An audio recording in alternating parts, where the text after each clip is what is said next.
get this show on the road. All right, welcome to Comedy at a Distance, Part 2, minus the hackers. Porn. Yeah, that was pretty, the porn that was on here was worse than the stuff that I usually watch, so I think it really did end up scarring me. Anyhow, we have, 1, 2, 3, 4, 5. We have 6 comics. We have, I think there's like 3 locals and 3 from out of town. So it's going to be a fun show. Might have some guests drop in later on. Hopefully they don't hack the show and put up some bad porn, but we'll see. Okay, so let's get started. If I can open up my stuff. All right, there we go. Now, for some of you who may not know who I am, I'll give you a little bit of background here. You know, when you go to a comedy club and you see a comic, there's always that moment when you first see the comic hit the stage. Some might think, wow, he's cute. Others might think, he looks like he'll be fun. And others might think, hey, he's probably got something interesting to say. I'm the type of comic that you'll turn to your friend and say, who let him on stage? Isn't there security? Which is the exact same reaction I get at my parents' house at Sunday dinners. So, yeah, I knew that would get a girl, and I don't care because I'm single and I'm not here to impress you. Woo! Well, maybe I am. I don't know. We'll see. Okay, now I work at Giant Tiger. It's a grocery store, and it's very stressful during this pandemic. And you know, it's really stressful.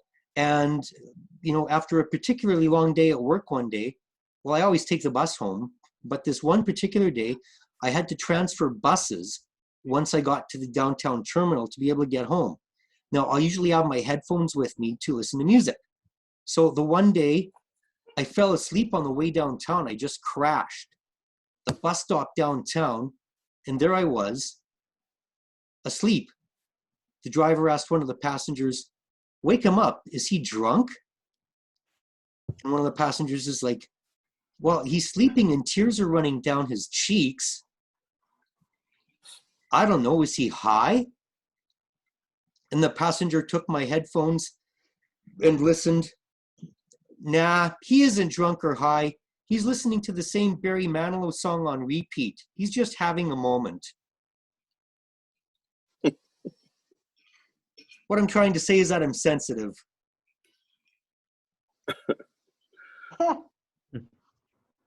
No. With the current pandemic, look, I don't have to tell you guys, with the current pandemic, it's really changed. It's been a game changer. It changed how everybody operates. Now I work at, you know, Giant Tiger. It's very stressful because on the one hand, I'm trying to do my job, and on the other hand, you know, they're trying to implement these new rules every day to follow because of the coronavirus. And after work, it usually leaves me like negative and bitter. But today, I chose to listen to my friend Shawn and be positive and find the positives in this pandemic. And there are a couple of things I realized. For one thing, you can walk in the hood at night and nobody else is around. So you feel safer. You know, the other positive is that businesses have had to adapt to the new normal, and not just in the restaurant industry. For example, the street gangs in Saskatoon have changed their business model. Yeah, with the self-isolation pretty much halting their pickup and delivery service, they found a way to make money the legal way. They take pictures of people out walking who aren't self-isolating and send them into Crime Stoppers.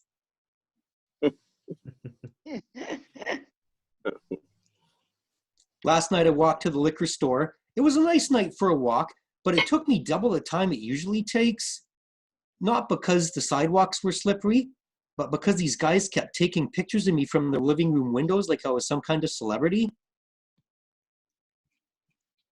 and they told me that my picture was going to get them $500.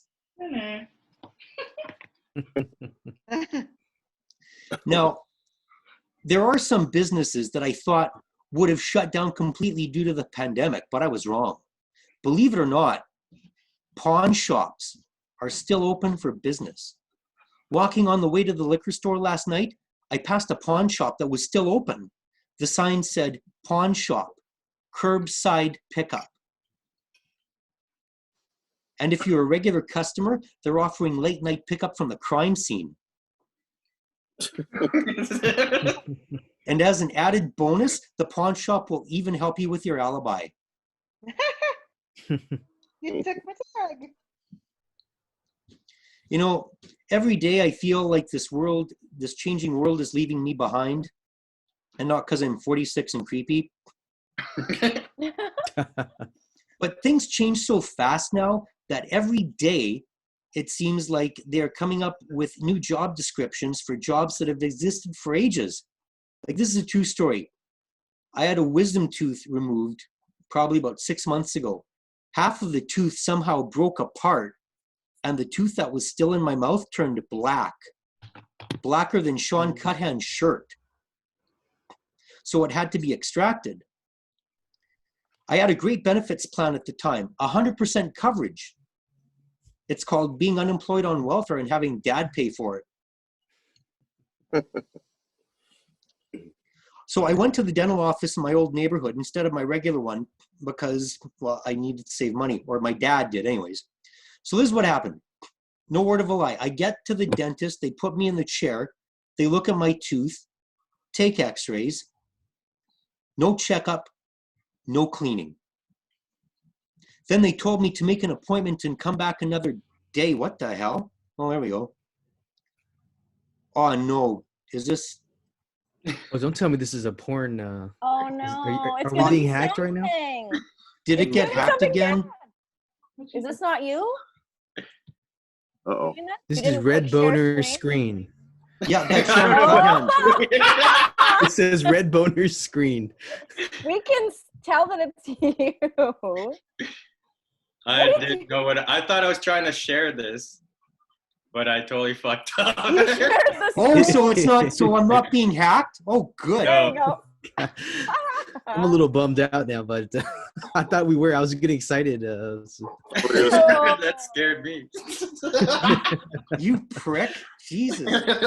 How are we You supposed to clicked do share reconciliation? Come on, man.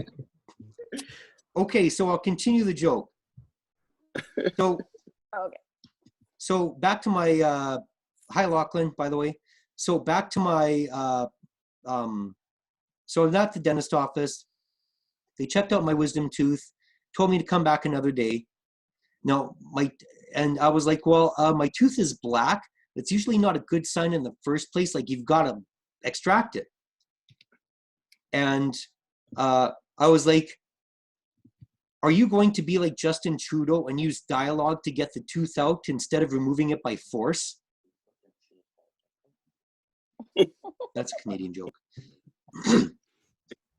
I said, why do I need to book another appointment just to remove the tooth? They said, oh, because our dentists don't do extractions. Yeah. I was like, what? You're a dentist and you don't do extractions? Well, who am I supposed to book the appointment with? You know what they said? You got to book the appointment with the dental therapist. That's an actual thing. I'm like, what do you do? Sit and listen to your tooth problems? I don't know. That's horrible. Yeah, I could write a better punchline to that, but I was worried about getting hacked, so, you know. Oops. I was worried about getting hacked by a better comedian. No, just go to Which will probably happen. Let's see, where is Lachlan? Are you there? If Lachlan wants to do a set, he can. Anyways, we will get the show started with a first-timer from Los Angeles, California, a student of the stand-up comedy. Oh, I guess I should say, each Each person's getting 5 to 7 except the headliner. And I'll just say you've got 1 minute left. So without further ado, here is our first performer other than me from Los Angeles, California, Randy. Yay. Hi. Hey, great to be here. Trevor, you don't have to worry about me hacking you. Just a new comedian. Hopefully I'll get some chuckles, and maybe Joe can throw some my way. Or is this how you do comedy? Okay. Thank you so much, everybody. Okay, I actually did have a wisdom tooth joke. Trevor, it sounded like you got a wisdom teeth reduction surgery instead of extraction.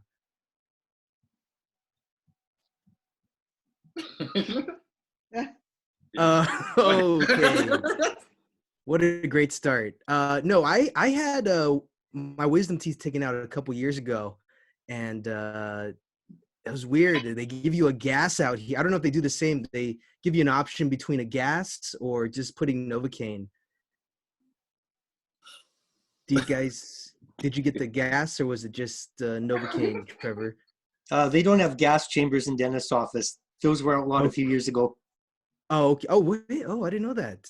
Good to know. I chose the drugs. They gave me some drugs, like a pill, and they asked if it was working, and I lied and I said it wasn't working. So they gave me extra, and after that I was out, and I don't remember a whole lot after that. So I remember waking up, and then I remember skipping to my car, and then I remember waking up the next day, adding like 20 people on Facebook as friends.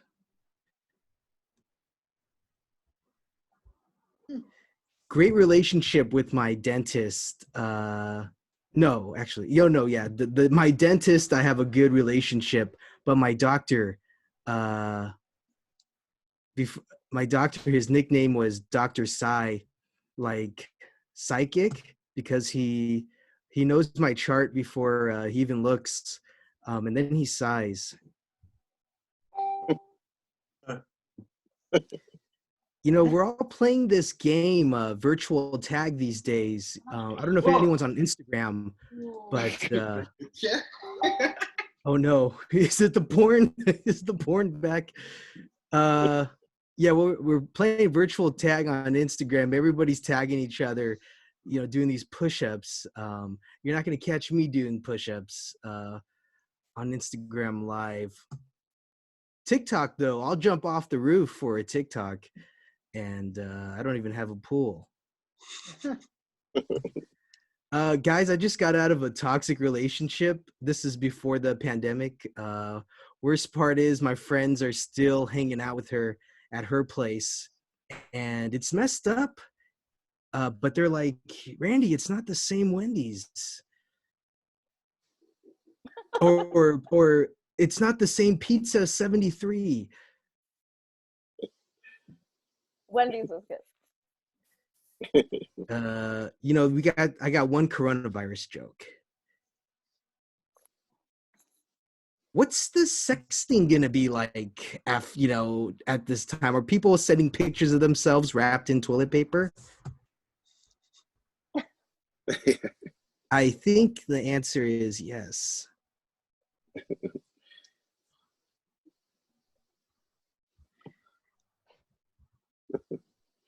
I got more. Would I have like 3 minutes left? Yeah, roughly. Cool. Can you guys tell that I didn't memorize these?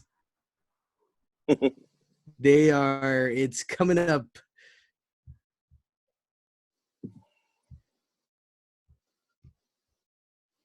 That's okay. We're just admiring the decor in your house. Yeah. Oh, thank you so much. Yeah, I try my best. Do anyone recognize? It's from Will and Grace, isn't it? It's from the Big Bang Theory. Oh, Big Bang Theory. Yeah. Okay. They all look the same. Move out more. There you go. Nice. Oh, there, yeah. Yes, superheroes and nerds.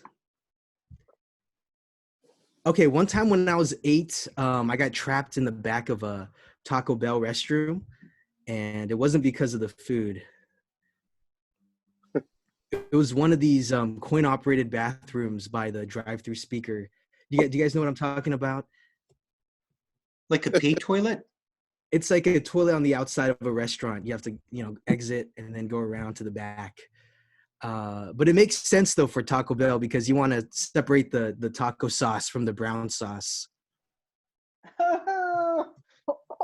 Ew. So I'm stuck in the bathroom, and I pound on the door, the walls, and no one came. Especially me, since I was 8. I didn't want to tell that one, but I wrote it down. So my mom was waiting at a Pizza Hut across the street, and they didn't have a bathroom. That's why I had to run across the street to a Taco Bell. And that's something I've done more than once. So after 5 minutes of just screaming at the top of my lungs, I knew I needed to stay calm. So I took a nap on the floor. But first I lined it with toilet paper and toilet seat covers. So 1 minute. Okay. I'm gonna stop there. No, I'm gonna stop that joke there. I have one more. Let's see. I went vegan a couple weeks ago, and I already lost 10. Actually, I lost 11 friends. Oh. All right, I'll end on that one. That's my best joke. But you've gained 14 more tonight, Randy. Oh, well, thank you so much. And That's- for YouTube, are these being edited and making, and then put up, like With the a laugh track, you mean? Yeah, with the laugh track. Yeah, because we're that Excellent. high tech. Yeah. Thank you. Good job, Randy. That was good. That was good. All right, next, in the spirit of reconciliation, the stoner with the perfect beard, Mr. Shawn Cuthand. Ooh.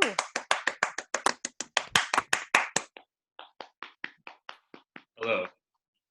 How do we start? Just tell me when to go. Go. Oh, shit, we're getting Now. hacked, aren't we? Only by you. Are we? No, I just put you on spotlight video. Okay. So, the world of COVID-19, hey? Really sucks. This is our Saturday night now. Yeah. Chat rouletting. Man, I used to chat roulette. One time I saw like a couple like practically break up in front of me. Because no, for real though, this guy like started smacking his girlfriend's ass on the camera and they started fighting like right in front of me. But that's just a random thought. Anyways, yeah, this COVID-19, like what I was thinking is like, it has no respect for anyone's feelings, like I'm working retail right now, and after I deal with a customer, he just smugly like walks away. And when he's like not even like 10 feet away from me, he just pops out the sanitizer, just starts squirting 2 squirts, doesn't care that I'm standing right there seeing this, He just makes me out to be a 2 squirt bitch. But then, I was buying groceries too, and I got kind of all paranoid when I had to use the debit machine because the tap wasn't working. And I was like looking around like, is there any sanitizer? Because I just touched this. And then the grocery store worker, she just reaches over and wipes it. Wipes it from me. I'm the dirty one all of a sudden. Jeez. But yeah, this next story, it only comes to mind because it involves a Chinese man and hand sanitizer. And for some reason, I think that's pretty relevant for today, But this one time I was in LA and I was in an Uber, and this guy picked me up. He was in like He was in like a 90s Geo or something.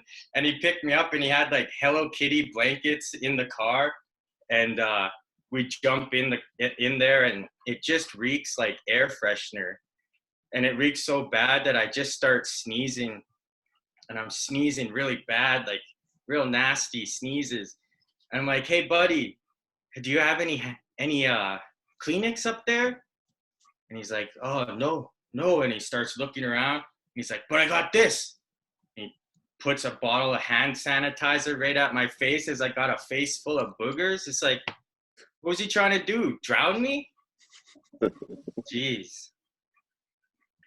But yeah, this whole thing being housebound, like, it makes me miss like traveling because I like to travel a lot. And I was just in Ottawa right before this whole thing happened.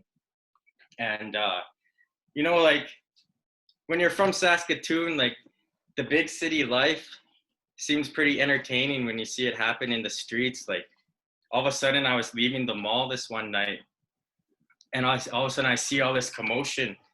And I see this one guy being chased by like 3 other guys, and all of a sudden he gets knocked down to the ground, and there's like some glass that shatters. Then all of a sudden, these 3 guys just start beating on him, and they like throw him into the street, kick him into the street.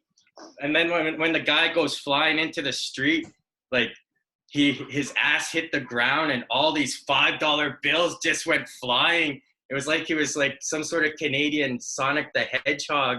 He lost all his blue coins all of a sudden. And then the one guy just stands there berating him while the cronies pick up all the bills. And in my head, I just hear those coin noises just like ching, ching, ching. But then like after that, like I was just standing there and I looked to my left, and then there's just some chick just eating a Pop-Tart, just watching the whole thing go down. Like it's some episode of Shameless. Like I thought, I was so like out of my element. I thought she was gonna look over at me and be like, where the fuck were you last week, huh? Come with me and I'll show you what happened on Shameless. Like, I'm not used to that type of stuff. But let's see here. Yeah, I was talking to my cactus. And I said to my cactus, I was like, you think you can stay home during this quarantine? And my cactus was like, yeah, I could stay home. I've been a dry, lonely prick my whole life. Wait, but you know what he said to me? He was like, his motto is, a cacti do what a cacti do, but a cacti won't do what he do near you. Yeah. What else do I got? Oh yeah. I'm pretty petty person. Like one time I e-transferred an ex $1 just so she could buy a Clue.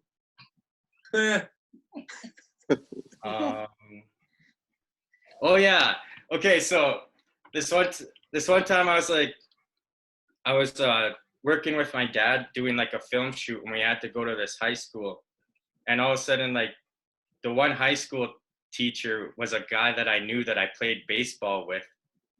And my dad always remembers all these kids that I played sports with. And he's like, hey, you used to play baseball with my boy.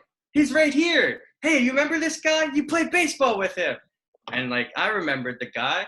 But then he looks at me and he's like, no, I don't remember you at all.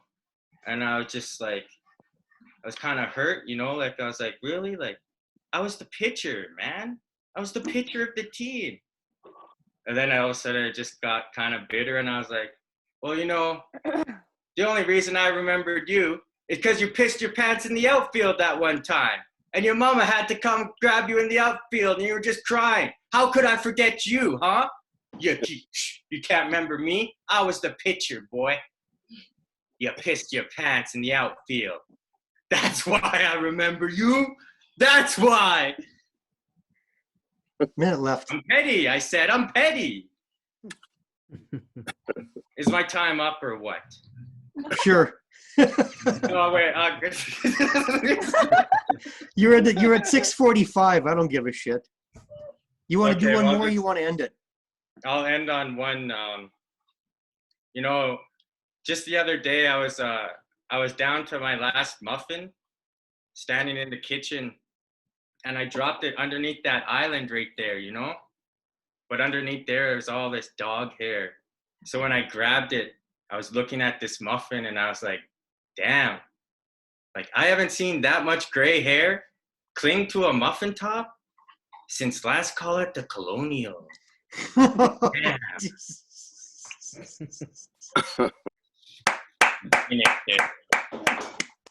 Woo! Nice job. Right, thank you. Now we smoke. Nice job. Joe, do you know, is there a guy named Harrison that's part of your class too? Yeah. Okay, Harrison just joined nice. us. Hey everyone, Hey, Harrison. How's it going, How's it going? Harrison? how's it going, eh? Are you Canadian? No. Okay, because Oh, you yeah. said A, so I'm thinking you were Canadian. Did you want to do some time, Harrison? Oh no, I'm okay. I'm just gonna watch. Okay. All right. All right. Next up, we have the first of two women that are with us tonight. The first one is from Saskatoon. Where is she? There she is. She's the one that brought all her friends. Ladies and gentlemen, here Oh, yes. is Katie Marie. Hi. I like how he has to like tell you that I'm a woman. Like you can't just already. Thanks for letting everybody know. Okay, so I'm Katie. This is my first time doing an like online open mic, and I'm finding it kind of weird because I'm used to like holding something like this, like near or around my mouth. I'm finding it a little weird. So that's a blowjob joke. You're welcome. He told me I didn't have to be clean, so here we go. So I am trapped at home, like everybody is, hopefully, and I live alone with my little puppy Ruby, and she is the dog that you're all picturing right now. She's like tiny, she shivers all the time, she shakes, she like pees when she meets new people because she's so excited. We're very similar. Ruby's been living like her best quarantine life because I'm home all the time. She just gets constant snuggles. Up until this week, because she's now going through her first heat. So for those of you that don't know, the first heat for like a female dog is like her first period and a sexual awakening all at once. So she, thanks. I feel like that was my sister that said, ew, thanks. She's just like walking around the house, just humping everything, just gyrating, making too much prolonged eye contact. It's getting really weird in here, but like we're trapped in here alone, right? There's no men or male dogs for at least 6 feet, so she's kind of out of luck. But she is showing me how to have fun as a single woman who lives alone, so I appreciate her for that. So, you know, she's living her best life. So being single and online dating during quarantine, super hard. Although like it's not that much different from before because dudes were just asking me to do stuff on video and not ever meet in person. It's basically the same still. Okay, so that's like the end of my quarantine jokes. So for most of you haven't heard me talk before, so it's gonna take like a very dark turn now. Let's do it. Most of my jokes from now on have to do with cancer. I'm just gonna pause, let that sink in. So specifically cervical cancer, for the men in the room, which is all of you, vagina cancer. I'm just gonna say vagina cancer just in case you don't like understand the anatomy. I'm guessing some of you don't. So I'm talking about this because last year I was diagnosed with an aggressive form of cervical cancer. And to treat my cancer, I had to have 2 surgeries to remove my entire cervix, a little bit of my lower uterus, and a little bit of my upper vagina. I'll just pause for a second so you can all Google How short is her vagina? Does it work still? Okay, those were the questions that I had. Okay, so I was asking my doctor all these questions right before I had to have these surgeries. And he was like, don't worry, it's gonna be fine. You know, you're not gonna notice, no one's gonna notice, it's gonna work just fine. So like sigh of relief, right? Except that my doctor is a 5 foot tall, 60-year-old Asian man. And I mean, I hate to buy into every stereotype, but I did want a second opinion. I just wanted him to give me a scale of like cocktail wiener to Costco hot dog. What am I working with? Okay. And to be fair, I'm really just looking for like a run-of-the-mill garden variety Harvest brand hot dog. Just that perfect bun to dog ratio. Still looking for it. So it's hard to be, you know, thanks. Are you laughing because you have a Harvest brand hot dog?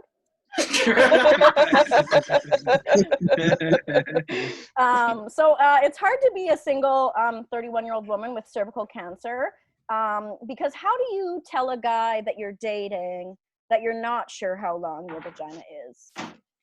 It's a very uncomfortable conversation. Although to be fair, for most of you, it doesn't matter how long it is, it's gonna fit. He said I didn't have to be clean. Okay, so online dating is super tough, okay? For women, it's like a nightmare because dudes are awful, okay? Most of you are men. You are horrible. You're the worst. So from a women's perspective, did you know that some men will put 2 measurements on their profile? They'll put their height, and then they'll also include their penis measurement. So their online dating profile will say something like 6 feet 9 inches, 2 measurements, ladies. And pre-cancer me was like, ew, gross. That is so vulgar. But now, since my diagnosis and my surgery, I feel like it's just really relevant information. And I appreciate it much more. So thank you for that. But it also makes me wonder if maybe I should put my vagina measurement on my profile. Like, do I need to have my friend just come into the locker room with me and just measure it? You know, if I was standing up, you would all know I'm very short. So like 5 feet 5 inches, that's 2 measurements, gentlemen, you know. Short girl, shorter vagina. Just have like a banana for scale. Minute left. Okay. But it doesn't really matter now because to get with me, a guy would have to have a dick that is like 6 feet 5 inches. So I guess I'm just out of luck. It is hard to be single, have cancer, and be a female comedian because it doesn't really lend itself to meeting quality guys, unfortunately. Although one of the last shows I did before quarantine, a guy saw it and like tracked me down on Facebook to ask me on a date. I was tagged in some stuff and he found me, which was like 50% flattering and 50% stalkery.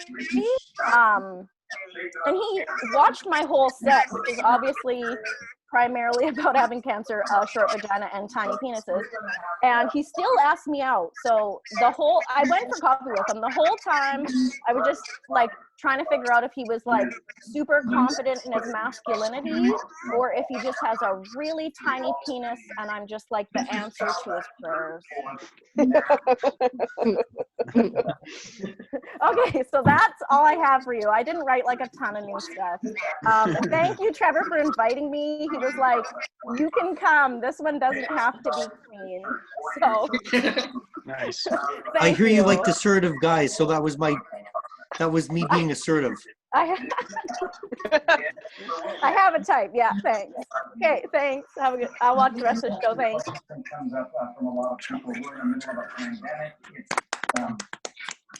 Awesome. Somebody's got their Yeah, what the fuck mic is on that? that's listening to a TV in the background. Or there's background noise going on. It usually shows green as who's talking. So is there someone else that's like outlined in green? and the price. The answer is he's in the hearts of his people. All these people you see out there helping others, that's God in the hearts of Let's those see people. there. I don't know why. Oh, Michael. You have 34 of these national pandemics or international. Someone's watching the Okay, news. I just muted my Michael J is on. Is he one of your students? Oh. Okay. Well, I just muted his mic, so that works. All right. Next up. No, it's not. Next up. Well, it's Hey, still Michael, come on, man. It's still somebody's Wait a minute. audio. Michael. I'm sorry. Was it I'm the leaving, guy? bro. Sorry, man. I was about to say maybe it's the hacker. He You know? just left. Was Oh, that he the hack? left. He left. He Okay, left. cool. Okay. Next up, we have the second of our two female acts. She is a sit-down comedian instead of a stand-up comedian. She will explain that. From Los Angeles. She was in the movie Jerry Maguire. Hey, all right. Yeah, so she's met Tom Cruise in person. Here from Los Angeles is Dawn Grabowski. Hey, all right. Woo! Yeah, do it for the ladies, Dawn. Woo! Thanks, Trevor. I'm very excited to be asked to be here tonight because this is I've never done a virtual open mic before. And I thought, well, that's okay because I've never done a guy named Mike before either. Experience times, right? As a sit-down comic, because I'm not qualified to stand, if you were able to see me, you would know that I have disability. And my disability is very noticeable right off the front. Unfortunately, I don't think I have the camera aimed very well, but my real disability is being flat-chested and not being in a wheelchair, or being in a wheelchair or using crutches. So that's my disability. I have spastic cerebral palsy. And if you don't know what spastic cerebral palsy is, that's, if you want to equate it to an animal, you could equate it to a sloth, but slower, because it's a central nervous system disorder. So I wrote some new jokes for you today. So in the States, you mentioned that people are stockpiling toilet paper and paper plates. And I don't understand this, because the coronavirus is not a virus that makes you crap. It's the disease that makes it hard to breathe.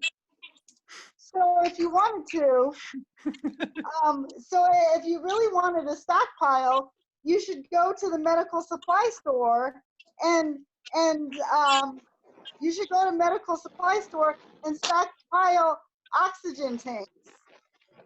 And if you go with me, you'll get a discount because I have a loyalty card.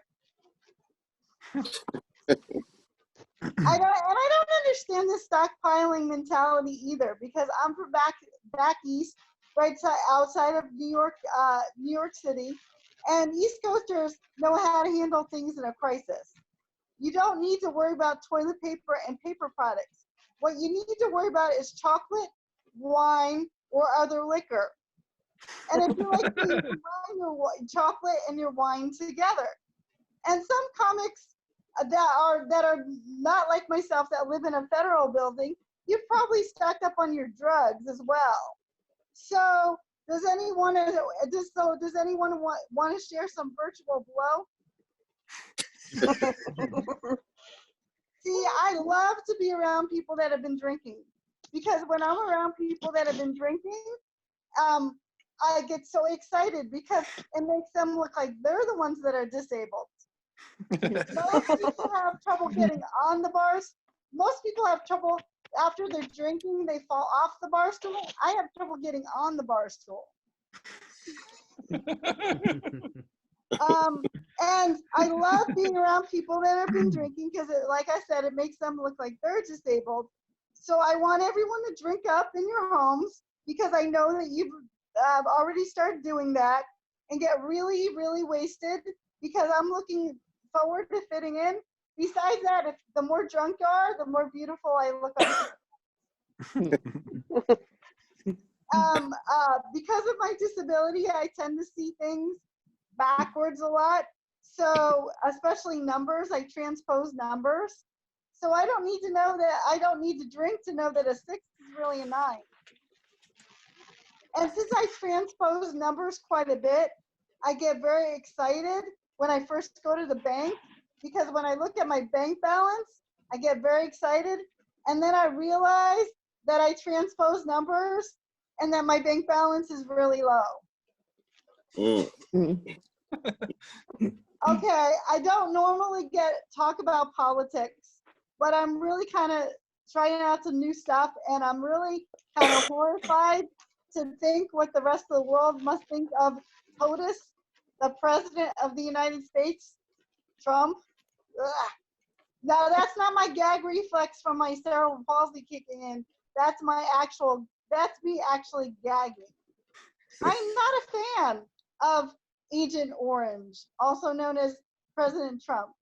But I had a thought that how to make him more presidential and act better during this crisis and more appropriate. I think we should get a hold of Jack Dorsey.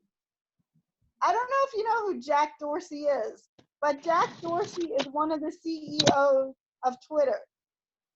I wonder if he can play the trombone. But that's a whole nother conversation. I think we should take Trump's Twitter feed away, and for every good deed he does during this crisis, like donating a respirator to a hospital, he gets one Twitter character.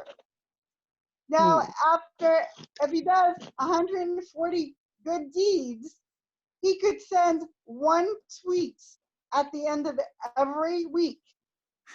And every time he lies during a press conference, he can lose a Twitter character. Think about it. It could become like the latest great drinking game. We could be at home, sheltering at home. Every time he does something like lying or something horrible or is nasty to a news media reporter trying to do their job, we can all drink. And then we can take bets on whether he's going to do a good thing, a bad thing, lie to the news, etc. 1 minute so left. by the end of it, we'll all be smashed, and then we can be creative. And instead, when he's not doing anything good, like giving the working class a tax break or anything like that, we can have drinks. And we can take bets on it, and we can donate the money to small businesses. And Katie was talking about how difficult it is to date. And before all this happened, I was on the dating apps. And I don't know about you, but guys on the dating apps, you need to use more than one picture. Because Katie can probably attest, the pictures that I saw were pictures of guys that just had one picture. They usually had a hat on their head, and you couldn't see their face at all. And then all the questions that said "Ask me later." I'm like, there's only 4 questions on the app, dude. Okay, so I want to see your face. I want to make sure that you don't have a SWAT sticker on your forehead. I don't think that's about that. You know, I used to call it coffee appointments because I couldn't even bring myself to use the word dates. One guy told me that I was coming across very normal on the dates. And I'm thinking, okay, what is this for you? One guy complained that he wasn't in his 20s anymore, and he had to accept that he wasn't in his 20s anymore. And I'm thinking, okay, you're an able-bodied guy of 31. Should I give you last rites? I didn't understand that at all. But I was just wondering, after all this pandemic is over, and if I ever decide to go back to coffee appointments, because it was so bad, people, I actually bought myself a Keurig. But if I ever go back to coffee appointments, I'm wondering if I'll look at things different. Like instead of saying, would you like to have a coffee appointment or would you like to go to dinner? I'm going to look at the guy and look him over really well and think, God forbid, if anything like this happens again, do I want to be sequestered and have to shelter in place with a guy like you? Smart. Nice job. Thank you, Dawn. Nice. Great. Very well done. Thank you. Thanks for the invite. It was all new stuff, most of it. All right. Next is a repeat guest. He was on last week. He's going to do the same tricks with a few different wrinkles.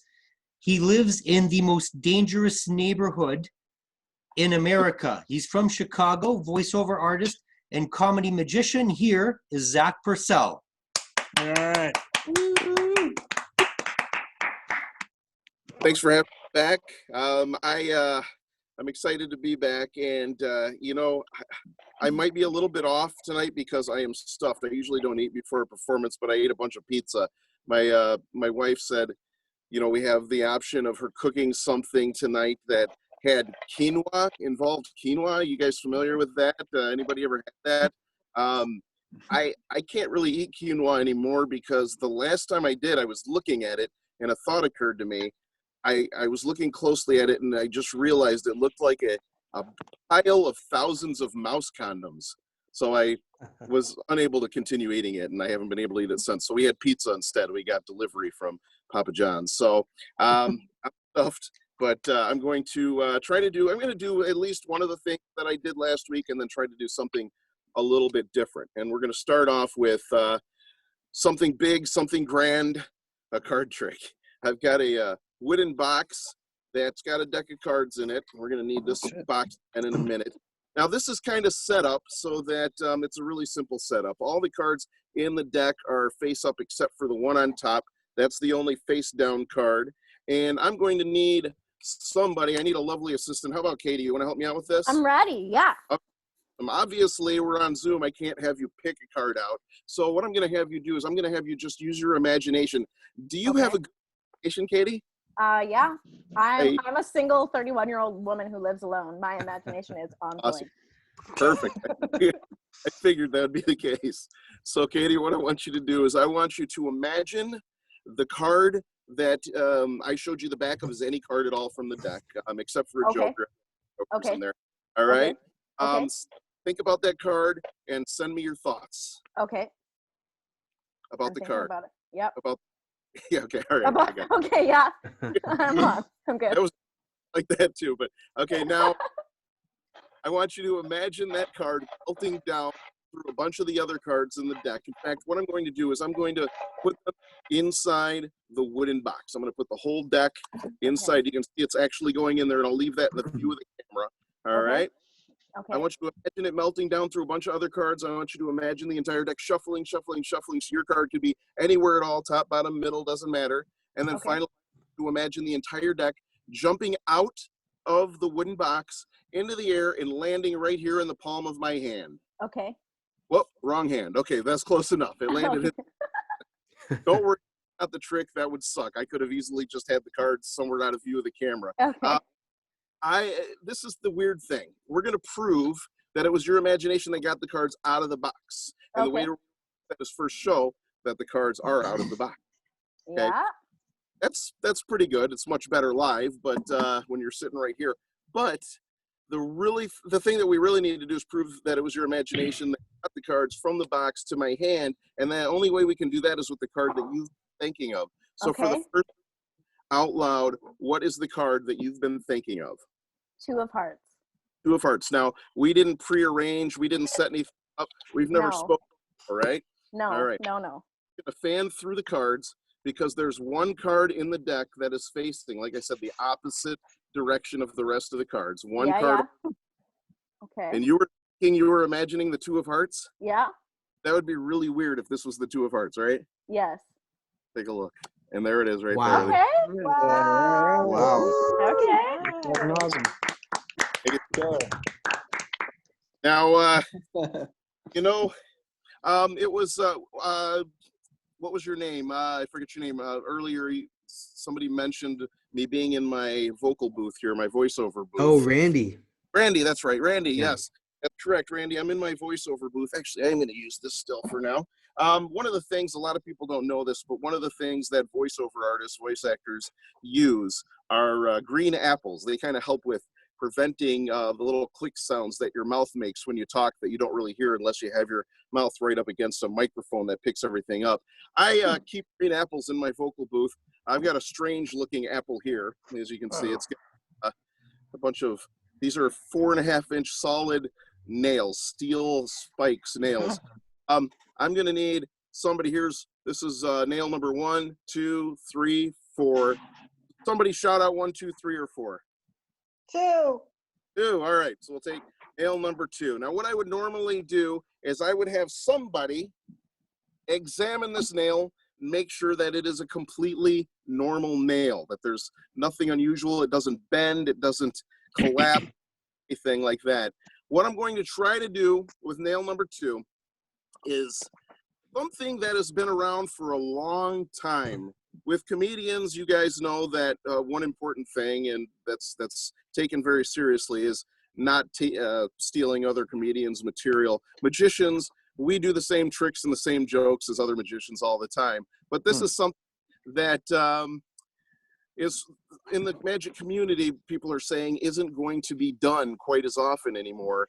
And I'm just kind of doing a little bit of a sort of a social experiment here. I'm going to see if anybody can guess as to why, with what's going on in the world right now, this is something that won't be seen often as it used to be, because it might be kind of, the way that it's done might be kind of tipped off. So let's see, you'll either know what I'm talking about or you won't, and kind of hope you don't. I'm going to try to hammer this solid steel spike into my face. What? Oh shit. Ooh, right. Oh fuck, let's do it. Yeah.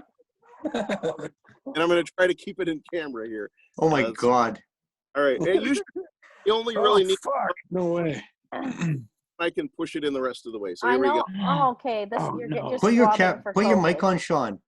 Here we go. Oh. Jeez. Oh, fuck Now- off.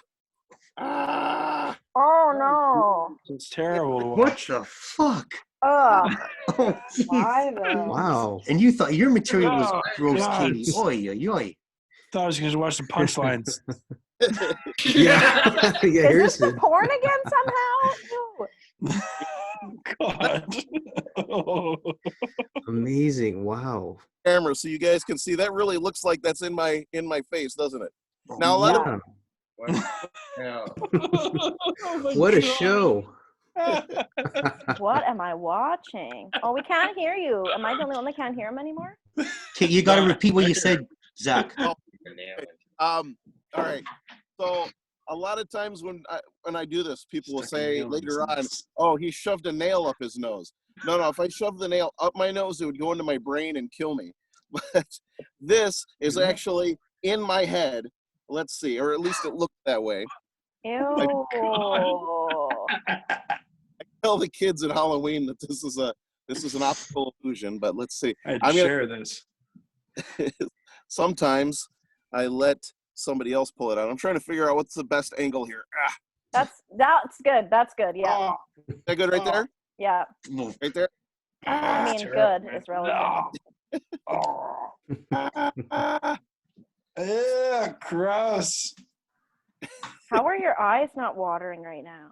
Yeah, what the fuck's up with that? This, I think, is about 4.5 inches, Katie, in case you were wondering.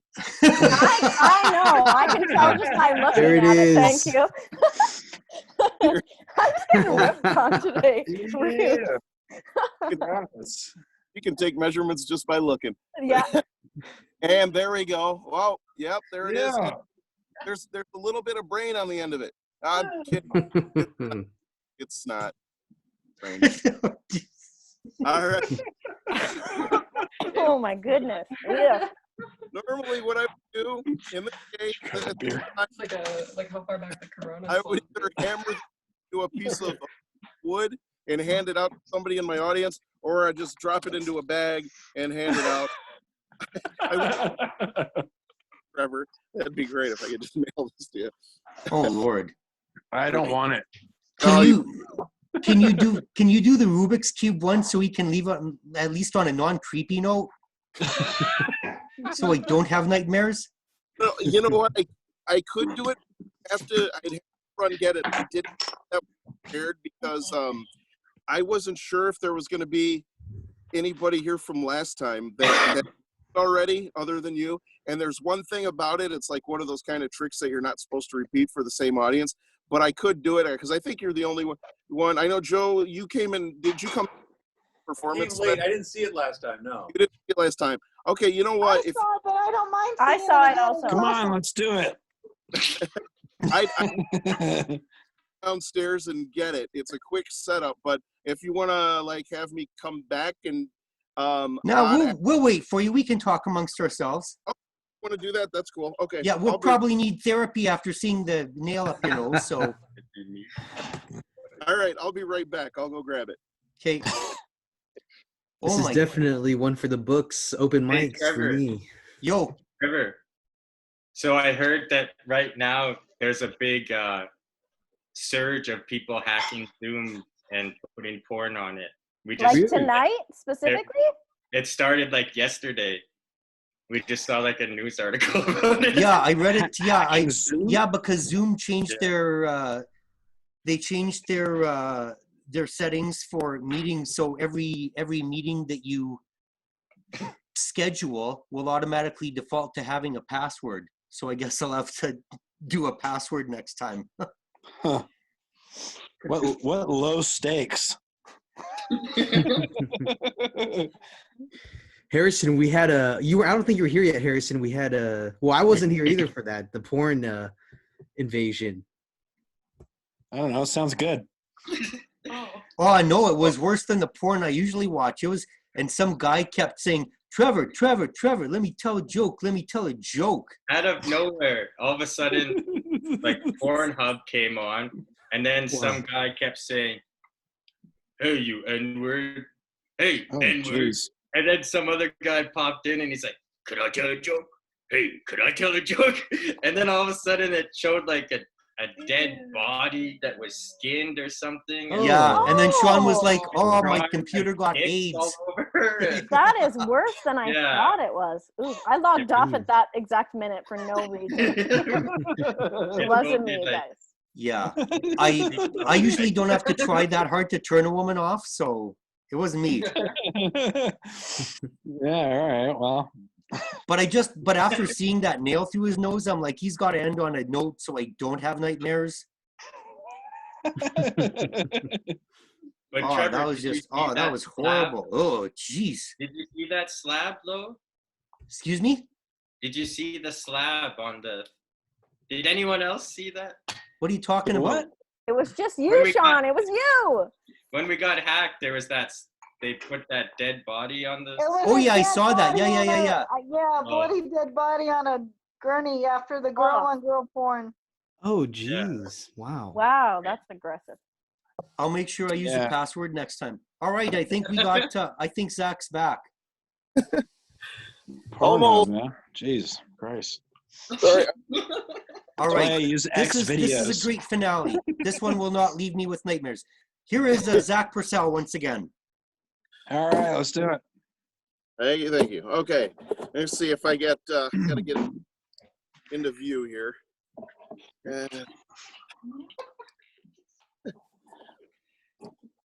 All right. Well, here I'll try to.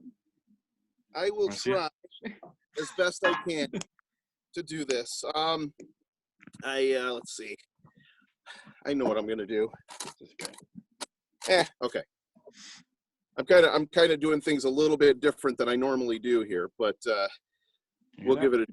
So, one of the things that I've been working on since I was a kid is I've been trying to actually figure out how to break the world record in solving a Rubik's Cube, and I haven't been successful.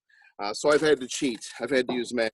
Every time I think I'm getting close, somebody beats me, and it's like down to 3.5 seconds. So when I was younger, I started using magic this part doesn't really work for the camera, but I've got mixed Rubik's Cube. Maybe I'll, I don't know if I should mix it more. I'll just, just a little bit. Okay, let's see. We'll just mix it up. We'll do this the quick way. I'm gonna get a good mix. In fact, I need some people to tell me what the best way to mix it would be. Shawn, you look like a geek. Help him out. Like, here's the top, bottom, side, right, left. What should I turn, and what way should I turn it? Middle and sides. Middle? Okay, here, I'll turn the middle. I'll turn the sides. How many turns? Like 7. 7. Okay. Or here, I'll do it like this because it's kind of hard to get. There you go. For that, it's That really works. like kind of fake false mix or something like that. Okay. Now somebody else, give me top, right, left, or bottom. Right. Bottom. Okay. And then, so I mean, I just want you to understand this mixed up in a really, really kind of strange way. All right. Also have something else. We'll get to that later. All right. So what I'm going to try to do is I'm going to try to cubes. This is supposed to be in the camera view the whole time. Try to solve the cube with one hand in less than 10 seconds while blindfolded. And I have a blindfold right here inside this bag. I'm going to put the blindfold on. All right. Solve it.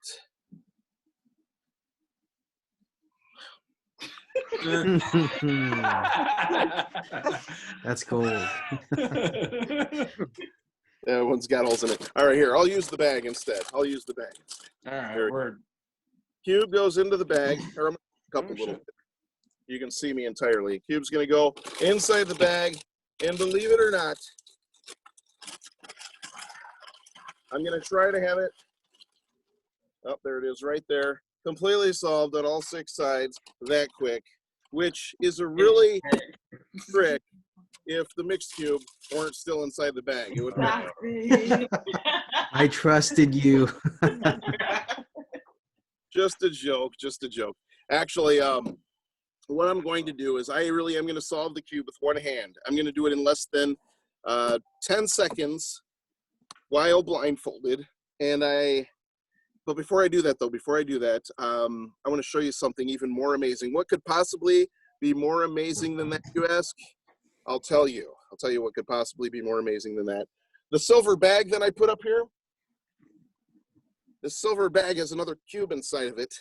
And, well, before I came up here, one of the things that I had to do was take another cube, and I had to mix it up. I kind of closed my eyes with the cube in my hand, and I made a prediction. I was able to see how you guys had me mix this cube and how I was mixing it. And what I did was I made a prediction that matches this cube exactly, color for color, side for side.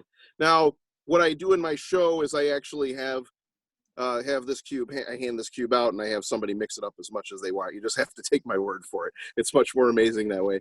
But I'm going to take a look and see if all 6 sides actually match. And I think I'm already on side number 1.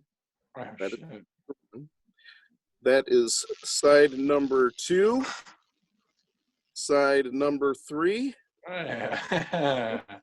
or 4. Wow. The bottom is side number 5, and the top is side number 6. Holy shit. Fuck yeah, dude. That's awesome. Look at that. Thank you. Now, here's the thing, though. Every time I do, it says, okay, you said you were going to solve the cube. Well, that's what I'm going to try to do. I actually do have a blindfold with me. I couldn't my blindfold, so my wife loaned me hers. So I'll use this. Cool. So what I'm going to do is I'm going to keep my eyes with it, and I'm going to stay on your mark, get set, go. When I do, I'm going to have everybody count backwards for me. You're gonna go like we'll do 10, 10, 9, 8, and so on. I'm going to try both cubes solved in one hand before you get to 1. It might take me 15. I'm a little rusty. I haven't done this since last Saturday. Okay, here we go.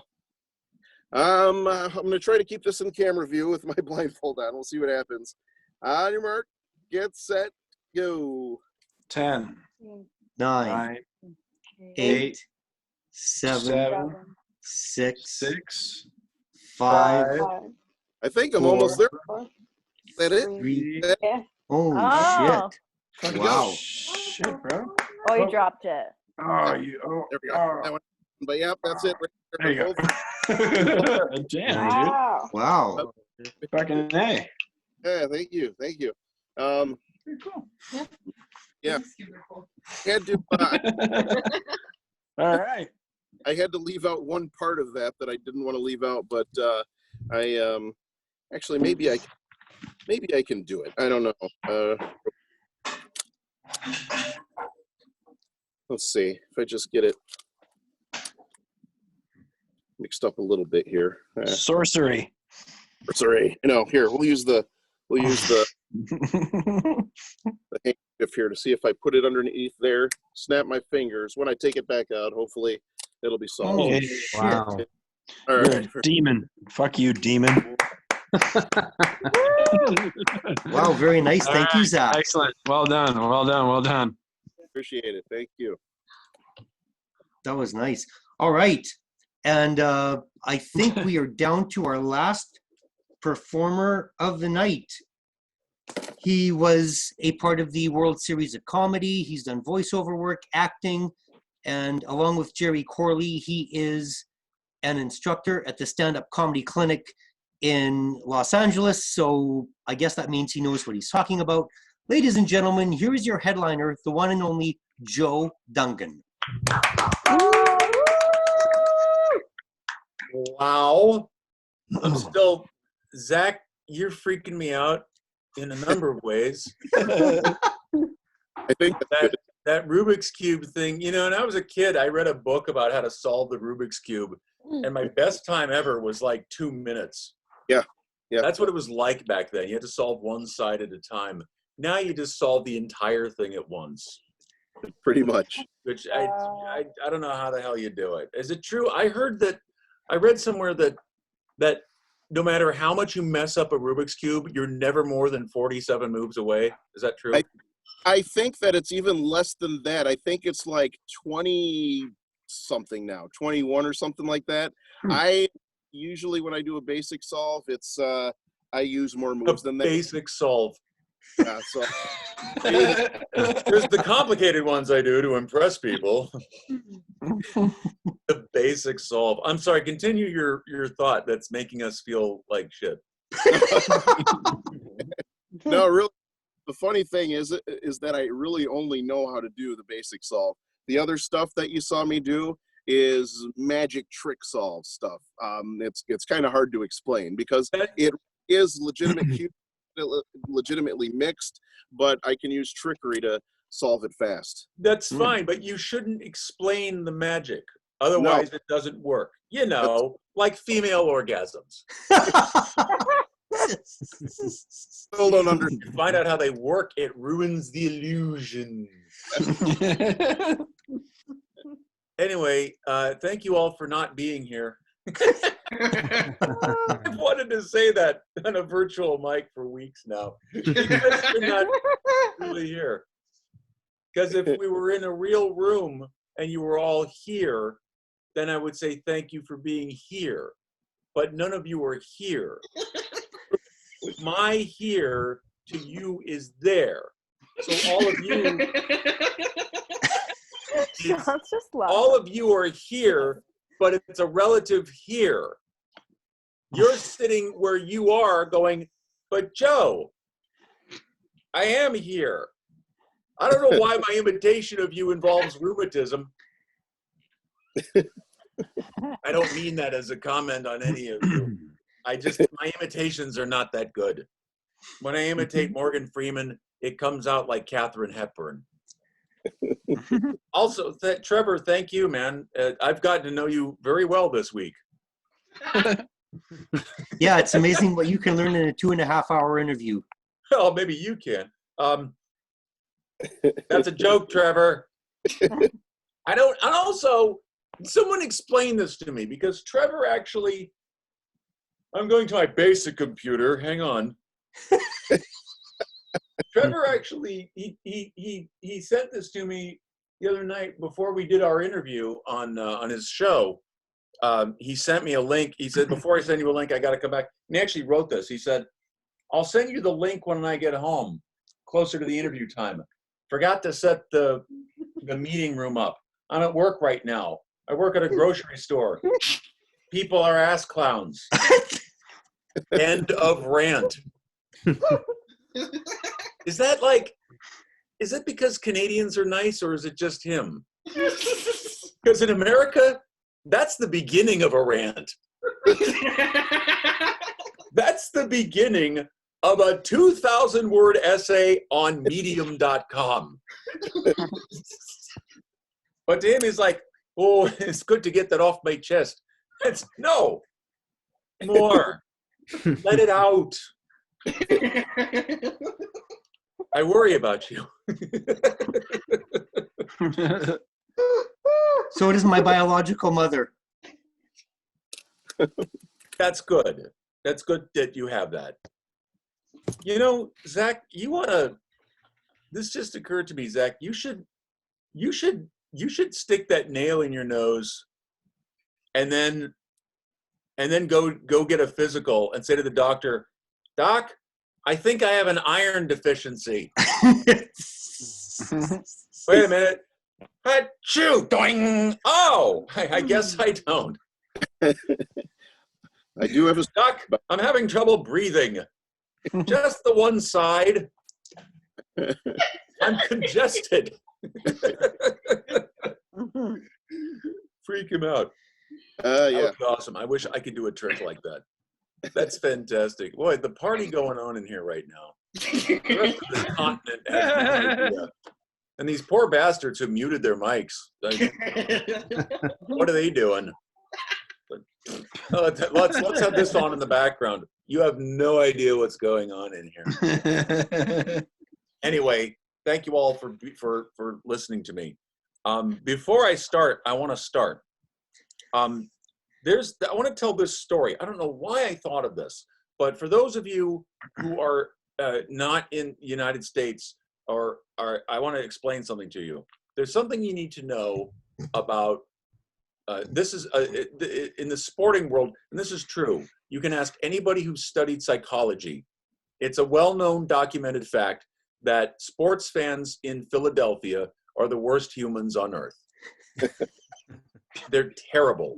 They booed Santa Claus. They threw snowballs at Santa Claus. They're horrible people.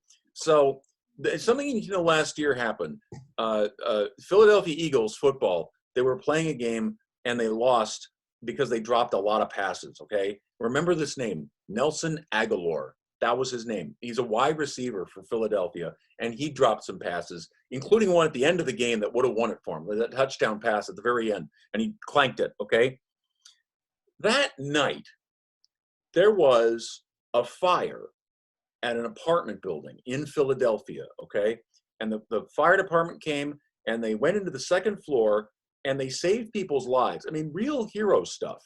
They really did this. And they were like dropping children out the window to people on the ground outside. And they saved kids' lives. This is a big deal.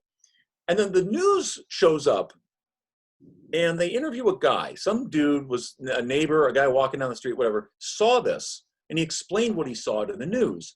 And they said, sir, what did you see? And he says, well, there was a fire and the fire department came in and they went to the second floor and they were dropping kids out the window and there were people down there catching them, unlike Aguilar. True story. You can look it up. That's the presence of mind of the Philadelphia sports fan. No matter what's going on in the world, they will figure out a way to shit on their own team. Mm-hmm. And speaking of shit, we had a run on toilet paper here in Los Angeles. And my question is, what took us so long? Because everybody in Los Angeles is always full of shit. I don't know why now we need toilet paper all of a sudden. My name is Joe. I think you pieced that together by now. My name is Joe Dungan. My full name is Joe Love Life Dungan. It's pronounced Joe Dungan because the love life is silent. I'm from Los Angeles. I was born and raised in LA. Accept no imitators. I am an original, self-absorbed phony. I wrote a book about crazy people in Los Angeles. It's called The Phone Book. No, it's called LA Nuts. And typically at shows, I have copies for sale after the show for $15, or if I autograph it, $10. I went to a local college here called California State University, Northridge. They get 12,000 applicants a year. Very exclusive school. They get 12,000 applicants a year, but they only let in the very best and brightest 11,000. I graduated in 4.5 years. It would have been 4 years, but it's Los Angeles. I couldn't find parking. Yeah. We also, I don't know about places where you went to school, but our sports team's nickname was the Matadors. That's what, you know, some people are like the Eagles, the Bears, the Lions, whatever. We're the Matadors, which is really not the best name for a team that couldn't play defense. Other teams would come in and be like, we're the Lions. We're going to run right over you. We're like, oh, yeah, we're the Matadors. We will let you. Why are the cheerleaders saying Olay? We also have an airport here. I know Saskatoon, I found this out from Trevor the other night, about 250,000 people. Is that right? Small, yeah. It's, I mean, a decent sized city. You can get everything you need there. Yeah, I imagine your airport is actually quite manageable because it's not a gigantic airport. No.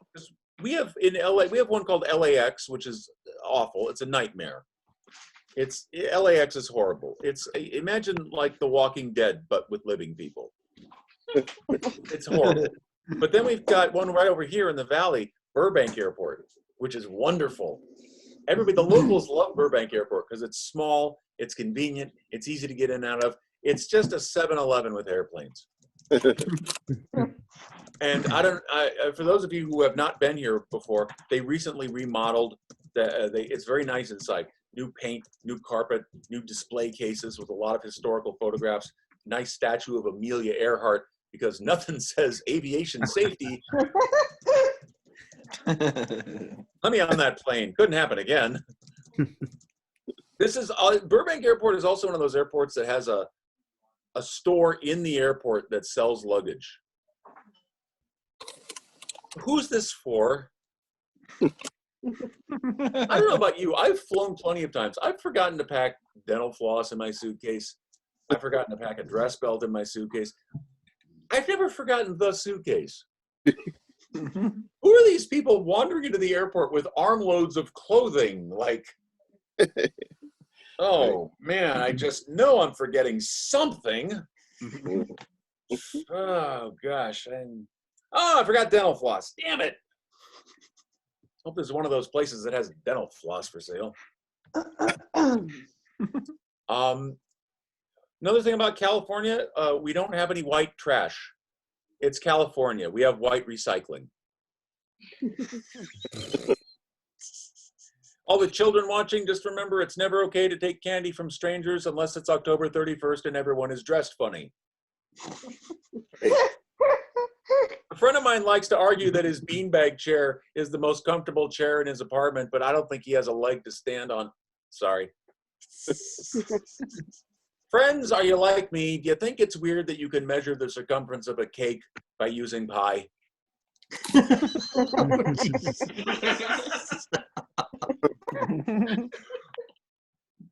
By show of hands here, who went to middle school? Anybody who went to middle school? Sure you did. When I went to middle school, there was this dyslexic kid. He had dyslexia. I felt bad for him, especially when he always complained that God ate his homework. My cousin is a chef, and he has obsessive compulsive disorder. You have no idea the amount of restraint it takes for him to make twice baked potatoes. I have this one friend, he only dates women who like post, he only dates, I should start over. I have this one friend who only dates women who listen to post-grunge music he meets them on Matchbox20.com. I like this audience. I used to get teary-eyed reading the cartoons, especially the ones with Charlie Brown and Snoopy, until I realized I just had a peanuts allergy. Anyone here have restless leg syndrome? I have restless arm syndrome. Boy, is my dick angry at me. It's a really stupid joke. I'm so sorry. I disinfected myself. Some of these jokes, by the way, are to go. Just if you don't like it, just unbox it tomorrow. Don't have it all tonight, you know, like dinner. Take some home, you have some tomorrow. Put some jokes in the microwave and leave them there. I'm a perfect gentleman on dates. I'm very old-fashioned. When I take a woman to dinner, I always order for her because, after all, it would be rude to make her yell into the clown's mouth.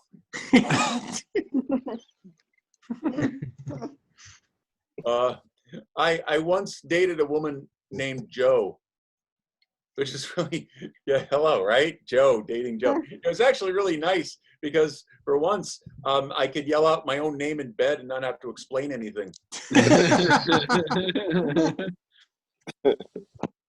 Friends, are you like me? Do you think global warming should have happened a lot sooner? Just think, if there had been no icebergs 100 years ago, then the Titanic wouldn't have been made into that horrible movie. This is a long 3-hour epic about a ship that made it across the Atlantic. See, they never would have bothered. My ex was so unfaithful that her nickname was 23andMe. She once said to me, "You know what your problem is?" And I said, "Gee, thanks. You mean it's finally down to 1?" She's a very unhappy person. She used to refer to her privates as the good China. Yeah, the good China. It was a perfect name for it, too, because I only got to use it on special occasions. I admired my grandfather, Harvey, so much that I named a kid after him. But it's been difficult getting her to answer to Harvey. And boy, are her parents pissed. You know, as my grandfather used to say, everything in the ocean is seafood if you're not fussy. Then again, that's how he ended up with my grandma. You know, my grandma turns 100 this year, and I don't know what I'm going to get her. What do you get for the woman who's been dead for 23 years? Playing chess is like playing football. They both make my head hurt. Thank you for listening. I'm almost done. You don't have to be. You can keep going. I want you to remember before I leave, there are no stupid questions unless you're asking them while you're touching a hot stove. I'm trying to stay healthier, so I started eating walnuts. They're actually pretty tasty, especially inside of a brownie. Fun fact, I don't know if you know this, it's time for a new segment of my set I call Fun Facts About Greek Mythology. Here's tonight's fun fact about Greek mythology. Narcissus once joined a book club, but he got thrown out because he'd only read his autobiography. That's a narcissism joke, everyone. Okay, here's a new segment. It's called Fun Facts About Classical Music. Here's tonight's fun fact about classical music. Mozart once wrote an opera about detergent. It was a soap opera. That's so stupid. Are you like me? Do you have trouble living with accent marks because they're just too stressful? I once at a job interview, they asked me where I saw myself in 5 years, and I didn't have an answer, which wouldn't have been so bad if the job hadn't been fortune teller. I like insincerity. I like insincerity. And I mean that. That's to go. All right, that's it for me tonight. Thank you, everybody. I appreciate it. Hey, all right. Oh, sit down. That's what we're doing. You could have gone on longer if you wanted. You were on a roll. Oh, thank you. Usually I'm on a biscuit. Hey, that's stupid. I'm sorry. I owe you apologies. I apologize for my jokes because they're worthy of apology. That was awful. You're on a biscuit. I mean, well, that was very good, and that's pretty much the end of our show. Mr. Comedy Instructor Joe, what did you think of what you saw? Oh, I liked it. Y'all are good. You're doing good stuff. Yeah, I mean, I think, talking to Trevor the other night, I got the sense that the Saskatoon comedy scene is a little bit insular. Is that a fair statement? What's that word mean? that you all know each other and that's it. And it's not like, I mean, like LA is so huge, you can go to another part of LA and not even see anybody you know. But in Saskatoon, I'm guessing that you all kind of know, all the comedians kind of know each other? What would you say, Shawn? Pretty much, almost, yeah. There's only like less than 30, maybe. Yeah, it's small. 30 Mostly in LA, guys. 30 in A lot of LA is the dudes. average open mic, by the way. Yeah. Yeah. But Yeah, I mean, we're I like think, 10, I would say, maybe 10 people. Pardon? Like our open mics are usually like about 10 people, I would say. That's not bad. You can stretch it out a little bit. Everybody gets a little extra time. Yeah, I think what's good about a dynamic like this is that you get to hear other voices. And I think that's important because I think one of the culture shocks that happens with comedians from other parts of America anyway, and presumably Canada and other places, is that they come to LA or New York especially, and they're not used to the pace. They're not used to the dynamic. So, Well, you feel like a small fish in a big pond. well, yeah, but that's how you get bigger, is you get into a big pond. I mean, you look at all the stars of comedy now. At one time, they were small fish in big ponds. At one time, they were in New York, staying up till 3 a.m. to get 3 minutes of stage time, and then going home feeling like shit. I mean, that happened, But you work and work and work and work, and you transcend it, And I think we're all not, as I like to say to my classes at the end, you're no longer students, you're colleagues, because it's a spectrum. It's not like them and us. I mean, we're all here. I mean, Dave Chappelle and Chris Rock and Bill Burr are all down there, and the rest of us are all somewhere all in here. But it's a spectrum. You're on your way. So it's not, I don't like, I mean, I would say this to all of you, and I'd say this to the students, I don't feel like you're on an island. I know geographically you're kind of remote, but that's, like I said, that's what's so great about this, is because now you can start to bring in other people to the fold, and you can see different qualities and different styles and start adapting, and it isn't stealing, it's adapting. It's going, oh, wow, there's different ways to tell jokes. That guy goes really fast, and that guy goes really slow, and that guy's, extremely economical with words, or whatever the thing is. So I think it's a great thing that you're doing. I mean, there's a lot of positives from the pandemic. In LA, we cannot get over how clean the air is. Because everyone drives everywhere. They drive to go to the toilet. They drive to the store. They drive to the gym. This is true. People will see LA people here. Back me up on this. People will circle the parking lot at the gym looking for the closest spot. That's true. Yeah, it's the fucking gym. 100%. Park at the far end of the parking lot. Parking sign. And consider the walk part of your warm up. Why are you parking so fucking close to the door? They do that. But now, hey, man, some people are economy of movement. Yeah. But now people aren't, there's nowhere to go. Some people are just getting in their car and driving around. I think people are just kind of wigged out being home all the time. But most things being closed, they have fewer errands to run. So the air has been amazing. You can see the stars at night. Did you know stars, plural? There's more than one. Anyone else? Dawn, Trevor, Randy, Yes, there's more than one. Yes. We go out at night and say, oh, there's the North Star. There's our star. Now we're like, holy fuck, what is all this shit? They're everywhere. I had no idea. So that's a plus in the pandemic. Gas prices are down. People are nicer. All of a sudden, Zoom is a thing. I had to look up Saskatoon. I'd heard of it. I never knew where it was. I'm going, oh, you're north of Regina. You go to North Dakota and you keep going. Okay, I think Bill Clinton used to pick Saskatoon berries here. according to Wikipedia. What? Bill Clinton in his younger days used to come here to pick Saskatoon berries. It's a thing. Is Saskatoon berry his nickname for women? No, Saskatoon berry is like a type of berry.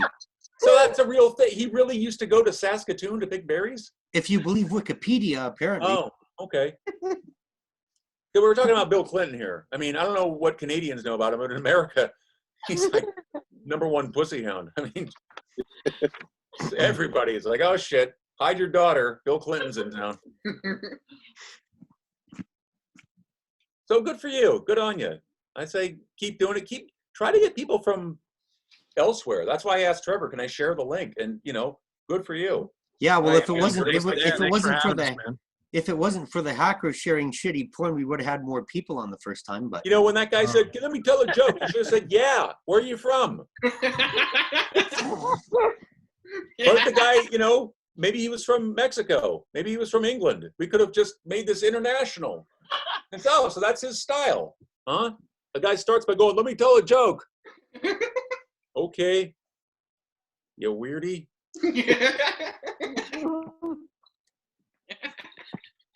Of all the people here who are in the thing in Saskatoon, I'm curious how often or how many times have you been able to go out on the road? Shawn's probably gone out on the road more than myself or Katie. I just started in August. Wait, you just started doing stand-up in August? I've only done it about I don't know, maybe 5 open mics, maybe. Oh, you look better than you look better than somebody who's done it only 5 times. Thanks. I've gone to a lot of open mics. I've seen a lot of new comedians. I would not have pegged you for somebody doing this only 5 times. So. Well, you guys, I only got cancer last year, so people with cancer are funnier, So. I mean, there's truth to that, Happy people aren't funny. Right. Yeah. What was that? Was that Tolstoy who said normal families are all normal and boring in the same way? Or was it one of those people? One of those Russian writers said that normal families are boring. It's the dysfunctional people. It's the outsiders who become comedians. And I think it was Bill Cosby. So.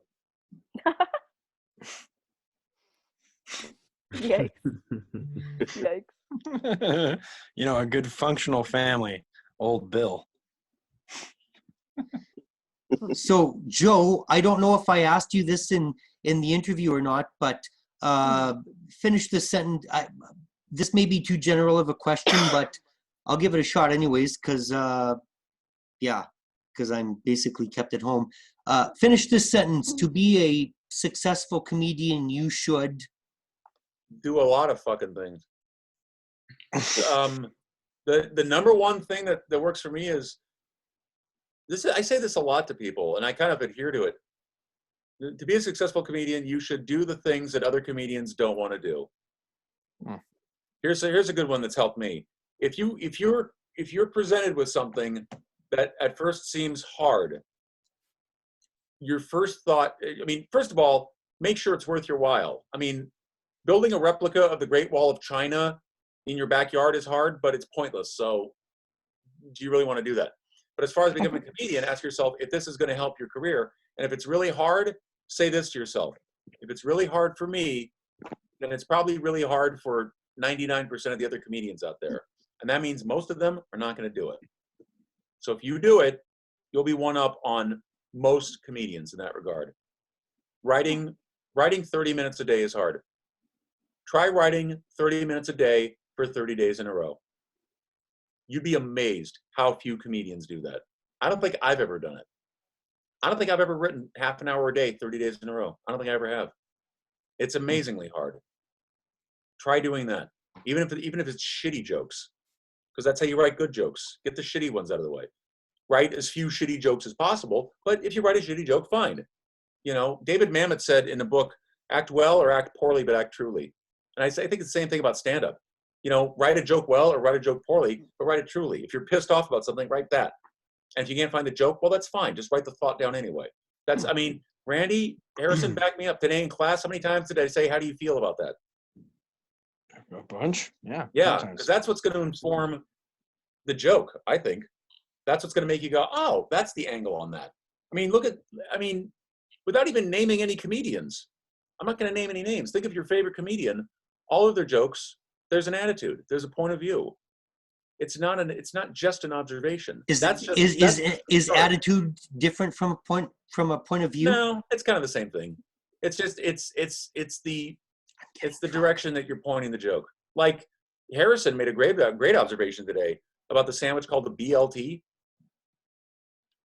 Can I just explain your observation? Yeah, go for it. I don't care. It's basically, why is it that when you eat a ham sandwich with lettuce and tomato, you call it a ham sandwich? And a chicken sandwich with lettuce and tomato, you call it a chicken sandwich. But a bacon sandwich with lettuce and tomato, you got to call it a BLT. I mean, that's a really funny inconsistency that I never thought of. Now, to make that pop, what's your attitude? Is this a good thing or is it a bad thing? Are you a pussy for calling it a BLT? Should you call it a bacon sandwich?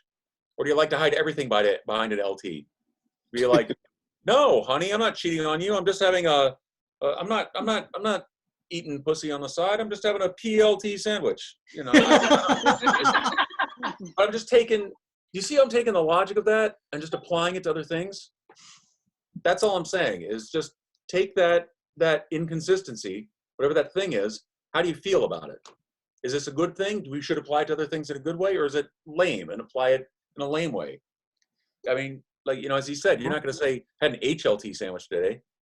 So by doing that, you can basically tell a story without a punchline and still have it work as long as you're true to who you are and authentic about it. No, that's still a punchline. That in an instance like that would be an incongruity because you're taking one thing and applying the rules of that thing to something else. That's an incongruity. That's a lot of news headlines are like that because, the president says something stupid. I don't know if you've heard the news. Our president's kind of dumb. Maybe I don't know if they get that's in the Canadian papers, but he's crazy. So every day he says something nuts. That's an instant incongruity. And you just take that illogical idea and apply it to other things. Incongruity.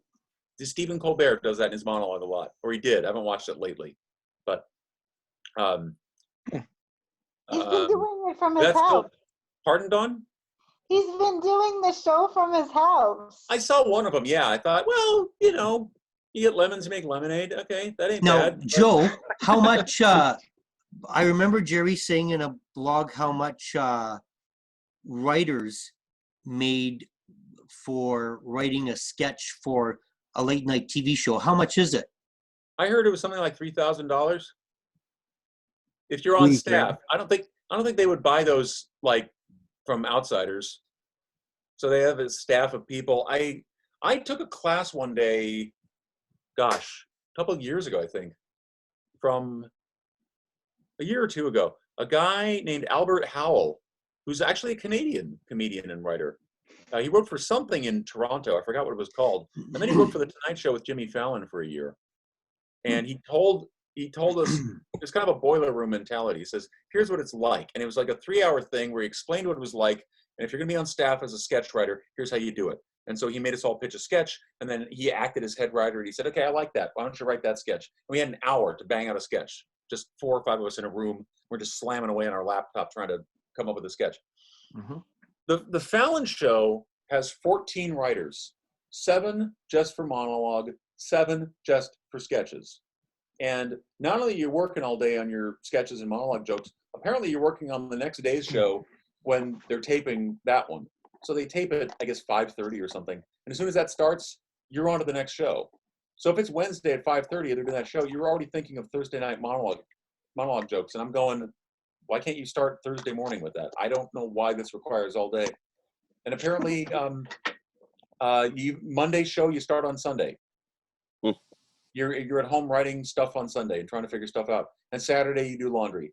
And he said that was his life for a year. Worked Sunday through Friday, and then Saturday did laundry and slept. And he lived in some little one-room hole in Brooklyn or something. I'm going, oh yeah, that sounds real sexy. I mean, he probably made a mint, or made decent money. I think you start, the Writers Guild minimum is something like $4,200 a week. And then you get $3,000 every time you write a sketch. So, assume the Fallon show is what, 40 weeks a year? You can make 6 figures a year as a writer. Of course, if you're living in New York, that's poverty. Yeah. But, it's a good living if you can get it. I think what bothered me is, like, I've watched the Fallon show. It doesn't look like they have 7 sketch writers on it. Sorry, just doesn't. If you want to do, if you want to submit if you're a comic and you want to submit a comedic performance to late night TV to get considered, what do you have to keep in mind? Oh, you mean to get considered to do a 5-minute set on their show? Yeah. Well, I know that you mentioned that it depends on the taste of the bookers, but what else do you have to keep in mind? I think actually Dawn knows a few things about this. You want me to chime in? Okay. Yeah. You have to be TV clean. They will not allow profanity. They usually don't allow products of any kind or product names. I know that I've reached out to Colbert, Conan, and Corden, and also Kimball. Every booker is a little different, so it's just kind of strange because you have to have about 4.5 minutes, but they could cut you down if you get on the show and they run long that day. So you have to be, you have to know where you're going to jump on the joke. I've sent my stuff in multiple times, not prior, before the pandemic. The last time I sent it in was 2 months ago. Some bookers want you to send in every year. Some bookers want you to send it every 6 months. They always want you to put your link on Vimeo or YouTube and keep it active, because they always want to look back at it if there's space and time to fit a comic in. That's good to know, because I've been pretty delinquent in submitting to these bookers. It's hard contacts to get, and they're a little fussy about, they don't put out cold submissions, otherwise they'd be bombarded. So I think a lot of it has to do with referrals. I think that's one thing that's valuable about being in LA or New York, is you meet other comedians, and that's how you get gigs. It's not the only way, obviously, but it's a big way. You meet a comedian and they say, yeah, I'll go on the road with me. I've gotten to open for people that way, going on the road, what little road work I've done, because some guy who's a headliner said, yeah, you can open for me. Come on out, come with me to the city. That's how you get managers. Ask somebody, this is a big one also, ask somebody with more experience than you to take a look at your set, or ask, how did you get that gig? How did you get that manager? How did you get that whatever? Sometimes they'll help you, sometimes they won't. They're not going to beat you up. They're not going to call the cops. Some people are just assholes. And he said, okay, fine, just don't ask them again. But that's it. Oh, I'm sorry, Joe. Go ahead. No, go ahead. I was just going to say, an acting colleague of mine referred me to a woman that had done a set on Colbert, and she's looked at some of my stuff and told me the problems that she sees, why Colbert wouldn't want to take me at the moment.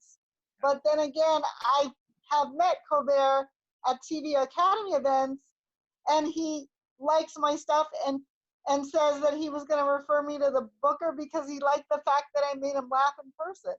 So it's a double-edged sword, because you're dealing with a booker, and they may have different tastes, and then the talent says something else. And then I've also met comedians that have been on some of the shows, because, as you well know, that's one of my goals, to do a 5-minute set on late night somewhere. So that's something that I've been working on for a while, but it's like I've been trying to contact the comics that have been on the shows, and everyone I talk to tells me something different. So there's no consistency to the show, the booker, the subject matter. It's just like, it's kind of like throwing spaghetti at the wall and hoping that one sticks. Yeah. I would say if any of you have like a really good 5-minute set, send it off to one of these bookers. Who knows? And do each other a solid. Have yourself an all-star show or something, and just and market it as a special show, and maybe sell a few tickets or give a few tickets away. Just paper the room and get some people, some laughers in there, and video it. Run 3 video cameras in case one breaks. You've got it covered. So everyone gets a video, and then you get good video with a good audience response, and then send it off to a few bookers and see what happens. When students go to the stand-up comedy clinic, do you find, because I mean they probably come from all over the States, do you find that some of them, let me rephrase that, I'm sure you get comedians from all over America that come to the school. If some of them are a little bit more ahead of the curve as far as knowing the science of being funny, how do you think they arrived at that? Like when people come to the school, do you find that some of them are a little bit farther ahead as far as coming in with sort of a preconceived notion of structure and what makes a joke funny, or does everyone pretty much start out from square one? No, it varies. There are some people who pick it up right away. There was a student a couple of years ago. She's been doing stand-up something like 12 years, and she did Jerry's advanced class. She went straight. So how do you think people come into the class with a more advanced knowledge of what makes it funny? Is it something internal, or well, it would have to be, right?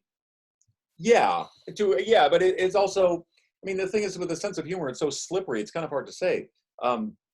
Some people are very analytical and they get it. They just know how to economize. Some people have written scripts before. They understand it. They can't verbalize it. Some people have done a lot of improv comedy before. Some people have done, there was one guy we just had recently, he's done a lot of audience warm-up and he sings songs. So he knows how to stand in front of 400 people and be engaging. What he didn't have was tight joke structure. He would just sort of engage with an audience and fratch and BS with them, but he didn't have set up, punch, set up, punch, set up, punch. He didn't have that. So that's what he was working on. But he had a lot of songs. He would write new songs, and they, in an audience warm-up, there's a lot of time to kill between scenes and setup. So he would play a 3-minute song or a 5-minute song, and he could do a few of those. Yep. But he wanted some tighter jokes to throw in. There was one gal who was she's a voiceover artist, and she kind of hit the ground running also. And she was just naturally funny. And she's good at just sharpening her jokes, at just having these observations and sitting down and doing the work. Because it was stuff that I don't think she would say in real life. But actually, she's on, do you have Amazon Prime? Think so, yeah. If you have Amazon Prime, look up something called My First Comedy Special. So what's the easiest way for you to define structure? Because structure is obviously the element that makes stand-up sort of work. What's the easiest way for you to define structure? As far as joke writing goes, how would I define structure? Probably the skeletal framework that supports a joke, because then you can fill in the blanks with whatever you want. Like a self-deprecation joke or a 3-way build-up joke. Or no, structure can apply to comedy magic too, right? Oh yeah, or it's a different kind of structure. Zach demonstrated it. He's got a pattern. I mean, there's some things that he's obviously done for a while, and it totally worked. And he knows this because he's done it a while. Thank you. And it's obvious. So, with comedy magic, and I've seen magicians who have a really good pattern. They have some very good jokes. I don't remember off the top of my head, but stuff that they've, workshopped over the years that works for them. Mm-hmm. What else was I going to say? I was going to go somewhere with this. I don't remember now. I'm cutting back on my drinking. Somebody said get a drink. I'm going, no, I got to cut back on my drinking. That's okay. I've just about finished the Mickey that I bought last night. So I've been drinking too much. And the last I think a lot of people days I've cut way back. I'm like, no. Of course, I'm staying up till 12:30 in the morning, like, all hopped up on coffee because I'm like such an idiot. Like, oh, there's no other drinks? Duh. So I'm going to have some decaf, have some water. Oh, good, water. What a sexy drink. Excuse me while I get my sexy beverage. Hang on a second. Oh, he's actually going to get it. I didn't think he was actually serious about it. No, I got my little thermos here. I always have water in them. Okay, that's interesting. But no, good on you, man. I think, how do you all feel seeing other comedians outside of Saskatoon? Well, I was going to quickly ask you, before we get into that, Joe, what can comics learn from doing an online open mic that they wouldn't necessarily learn by being on stage in front of people? You know, it's a good question because I've only done, this is only my I second know, online because I'm trying mic. to look smart to the women. Maybe it's the alcohol talking. Maybe I'm just trying to hype myself up. I don't know. No, I don't. That's a really good question because I'm not entirely sure. See, the thing is that the premise of that question implies that there are certain techniques for online mics, and I don't know what they are. This is new to me. I mean, I can repeat jokes into a computer screen, but the eye contact. Well, the difference and the is probably just memorization- probably the the memorization difference kind of would goes out the window too. I didn't bother to memorize all of that because I'm like, you know. the only difference would probably be the timing because it's online. There's that delay from when you speak to when you get the feedback. Yeah, and that is an argument for even more tightly structured jokes. Because if your joke is structured tightly, you could send it by carrier pigeon, and you know it's going to get a laugh when it arrives. Well, one of the things that I noticed, Joe, because Trevor was kind enough to invite me last night, and I haven't done anything, since my big show that you went to in last year. So I haven't really done a whole lot of open mics or anything. But one of the things that I noticed is some of my jokes are very visual. And you know me and you know how I move. And I was trying to figure out this afternoon, because I did actually sit down. I'm like, okay, how can I try to make that joke work if people don't know me and they can't see me and they only hear me from the neck up? And it was like, okay, I don't think I can use that one. And that's why basically most of my set was like brand spanking new, as you know, because you've heard most of my stuff. Mm-hmm. Yeah, that's another challenge. If you're, look at all of us. We're all from like pretty much the chest up, by and large. So that's a challenge, because And Katie's the best looking one of all of us. When you walk into a room and well, get it's on a tie stage, between Katie and Dawn, but when you walk into a room and get on stage, an audience is going to judge your entire presence. Right. The way you walk on stage, what you look like from head to toe. And that's gone because we don't enter. Speaking of which, Zach, when you did maybe it's the alcohol talking, I don't know. But when you did your joke when you did your routine with the nail, I'm just listening. when you're developing a particular trick, how do you know if it goes a little too far or if it's a little too gross? You know what I mean? Right. With that in particular, you mean, or just pretty much? Yeah. Like, how do you know if a joke's going to go too far where the audience would be too grossed out to where they sort of, don't follow along and don't. Right.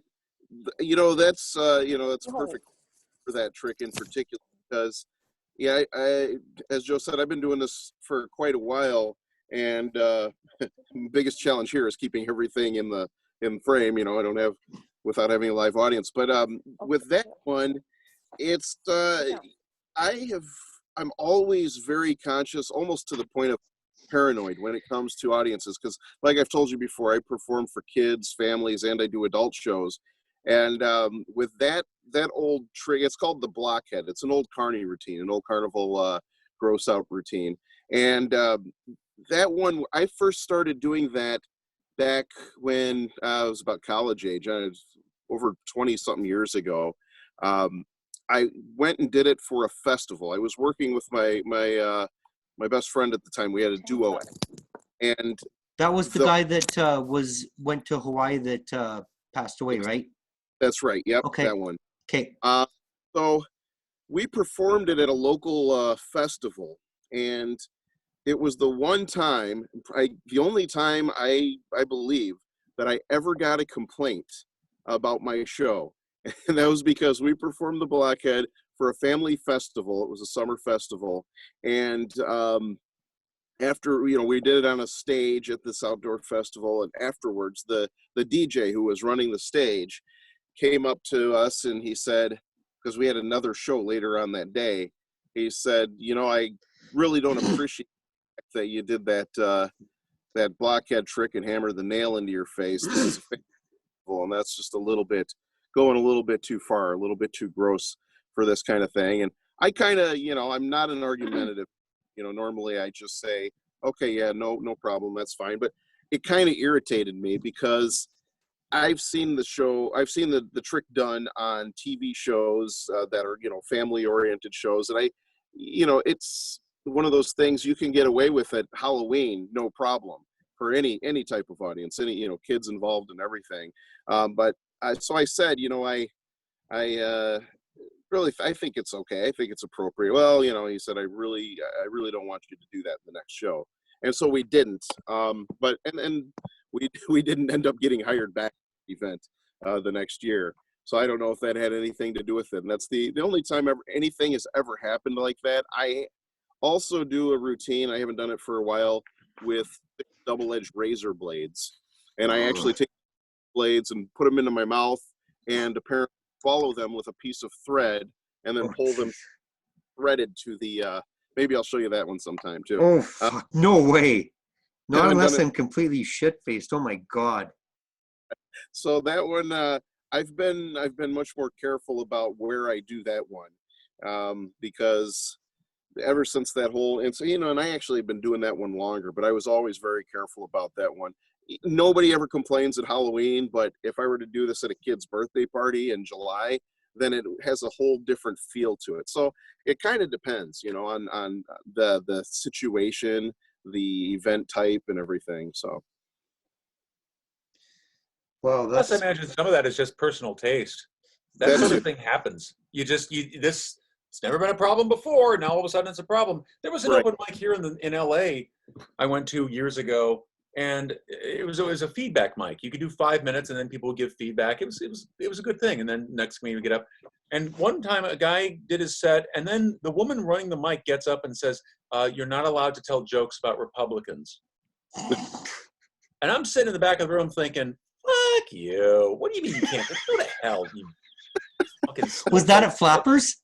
No, it was a coffee house in Culver City.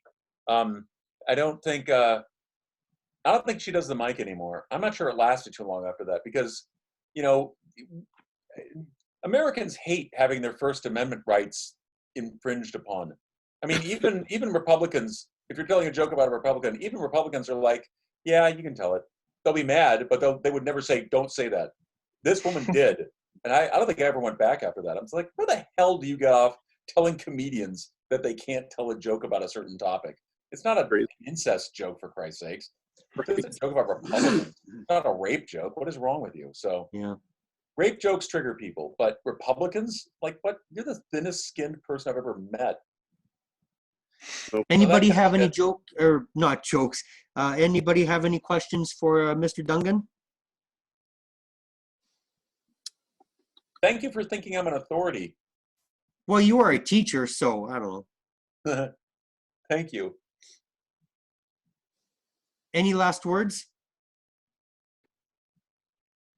Anything inspiring you can leave us with? Come on, Joe. Got to give me something. I didn't know what to expect doing this. I hadn't really immersed myself in jokes for a while with this pandemic. I don't know. I think it's kind of shut everybody down. So I haven't done too much comedy. And I haven't done a 15-minute set in a while. LA, you don't get long sets in LA. LA's got 1 billion comedians, so they're all cramming them into shows, 5 minutes here, 10 minutes there. Beyond 10 minutes, it's pretty hard to get. So doing 15 minutes, yeah, this was a treat. And it kind of got me going, oh yeah, I forgot about that joke. I forgot about that joke. I forgot about that joke. Yeah, this because it sucks. I need to rework it. So it's got the juices flowing again. Yeah, because I followed the Comedy Store on Facebook, and when you look at their set list, the headliners, like the big ones, get only 15 minutes. Is that the way it normally is? No, not always. Some shows, they do, it depends. Comedy Store, like in the original room, with all those people with their names on the wall, and they all kind of rotate through on the original room nights. Yeah. They'll get 15 minutes each. There's usually some guy who's like on the bubble, like in a probationary period. He'll open with 5 minutes, and then it's 15 minutes each, and then each one introduces the next one. So there's no MC. But the good one, and prime time, 9 o'clock, Joe Rogan, Whitney Cummings. I mean, the big names, they get the cool night, and then the hierarchy. You can see the hierarchy stepped out as you go later, and then like the newer ones are going up at 12:45 and 1 o'clock. So, but that's how that is. Typically, shows will be 5 to 10 minutes. I guess if you're a headliner, a big name, you might do a show at the comedy at the Improv or the Laugh Factory and do 10, 15 minutes each, and then the headliner might do a half hour.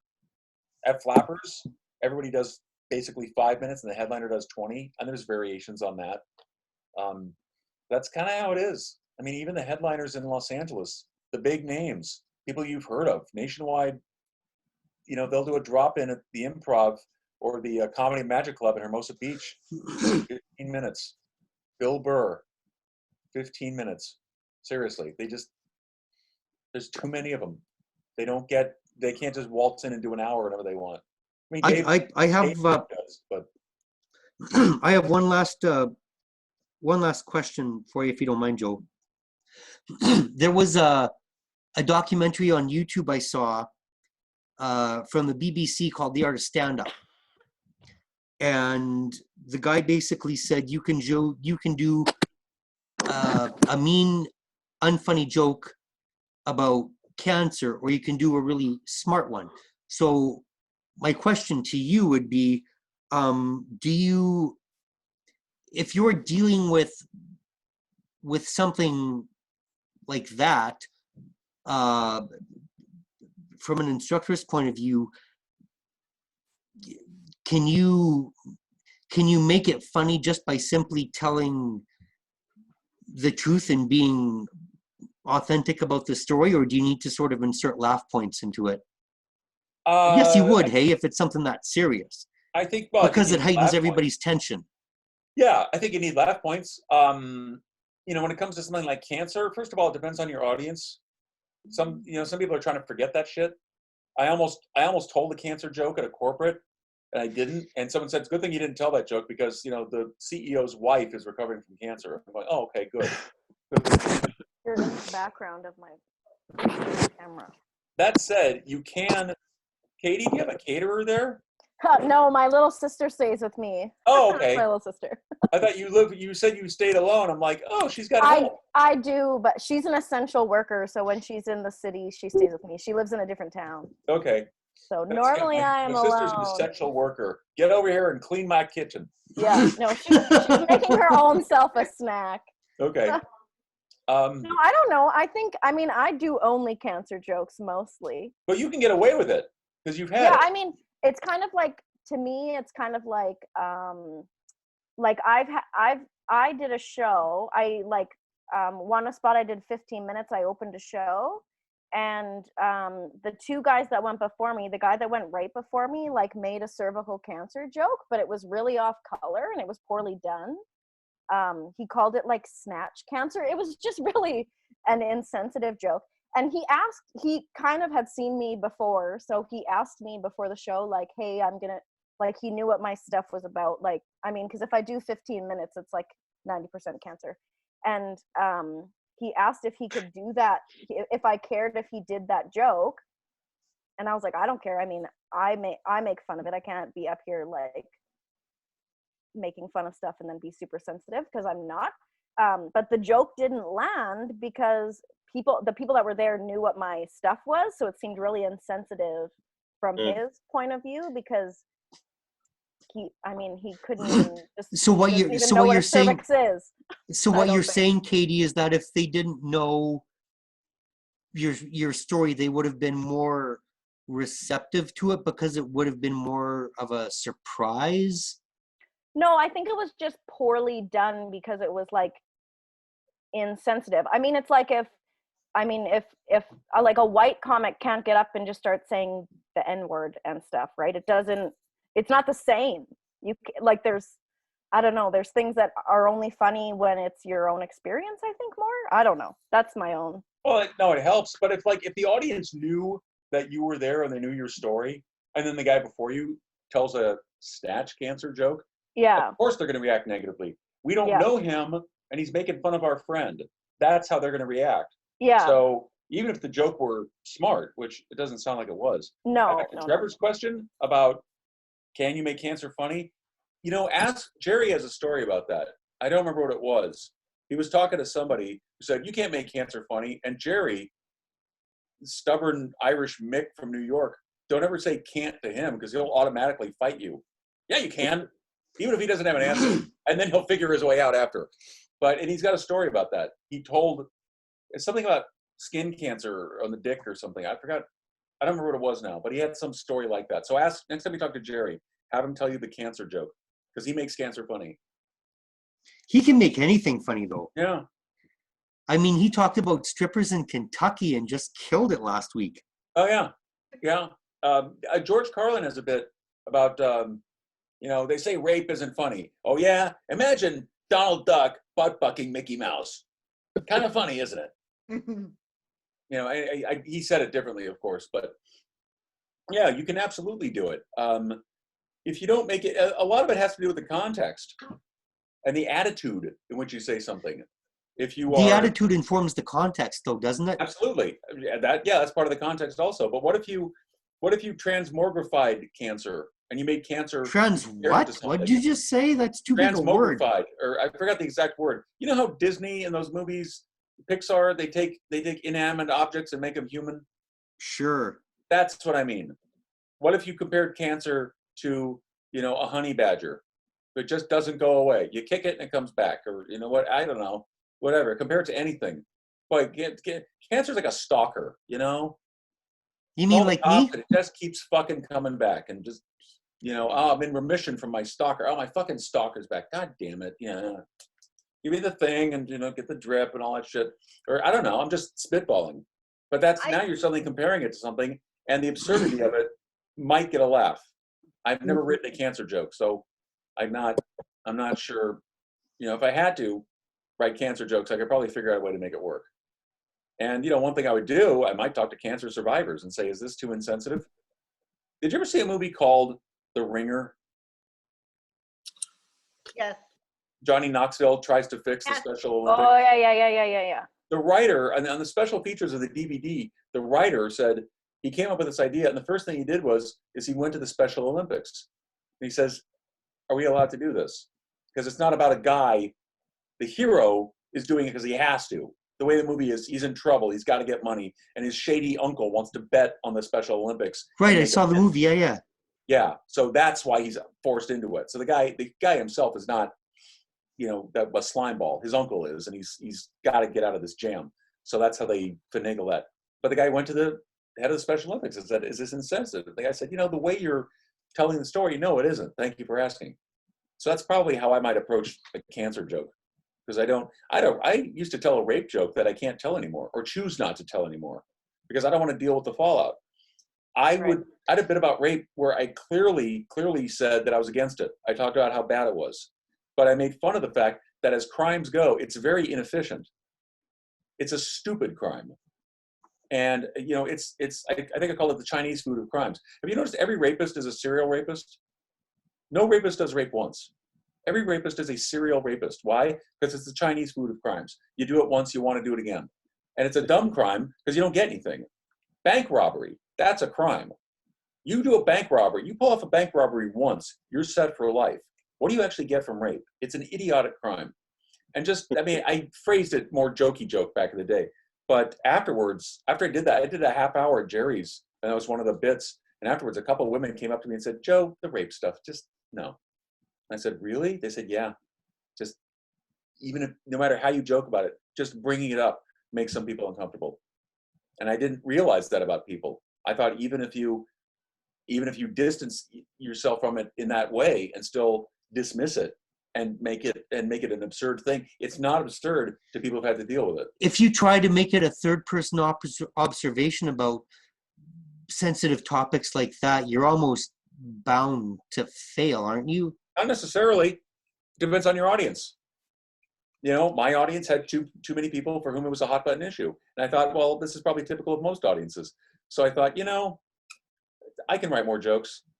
I write jokes. I write plenty of jokes. I'm not married to this joke. If you're going to do a joke. I'm talking, if you have a lot of material, you can let go of certain things. Right. And glom on other things. Right. So I've had a few jokes that were similar to other people's jokes. I just gave up. It's like, I'm not going to fight over this joke. Right. Fine. He tells it, he can have it. I've Right. written tons of jokes. I'll just write some other stuff. Right. So. If you're going to do a controversial, let me rephrase that. I'm trying to sound smart. Is it working? No. Okay. Joe, if you want to do a quote unquote controversial joke like that in your set, do you start off your set with something a little, something, do you start off with something at the beginning of your set that's a bit lighter on the laugh side, just to sort of gauge the audience to see if they'll be able to buy it? Oh yeah, you build. You don't start heavy. You watch Nanette.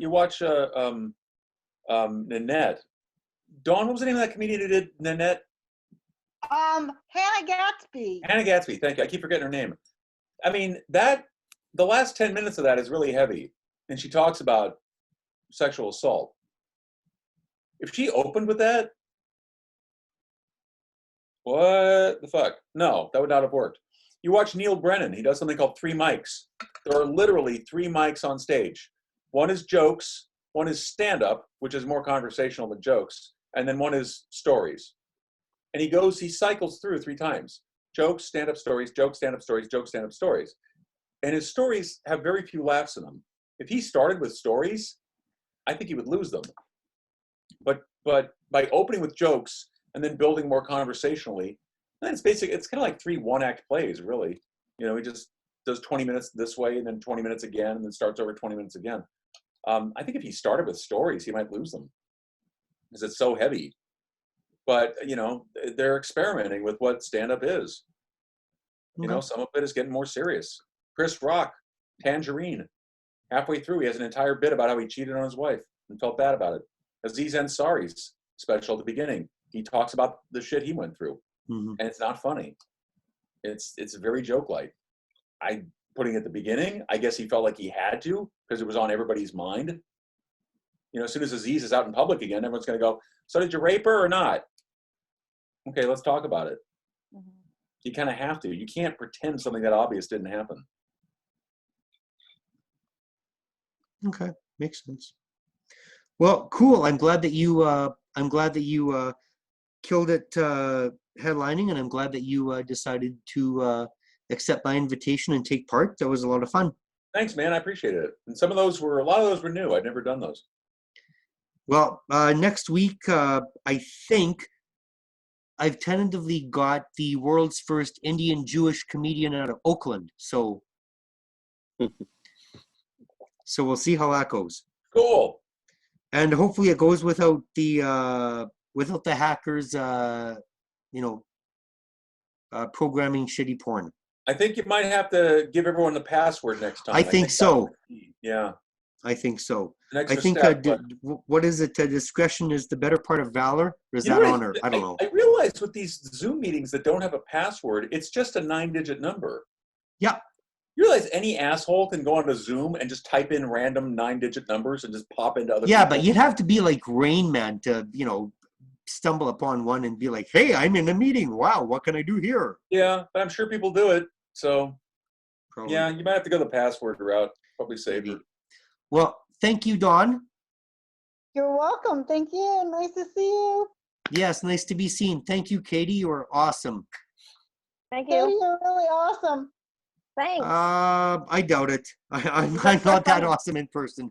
Trust me. You see me at Giant Tiger, I'm just another, just another minimum wage schlep. So, but I appreciate it. And thank you, Zach. That was a bit disturbing, but still good. Thank you. I had fun. Awesome. Thanks, guys. I appreciate it. And we will have to do this again. Thanks for organizing. Thank you, man.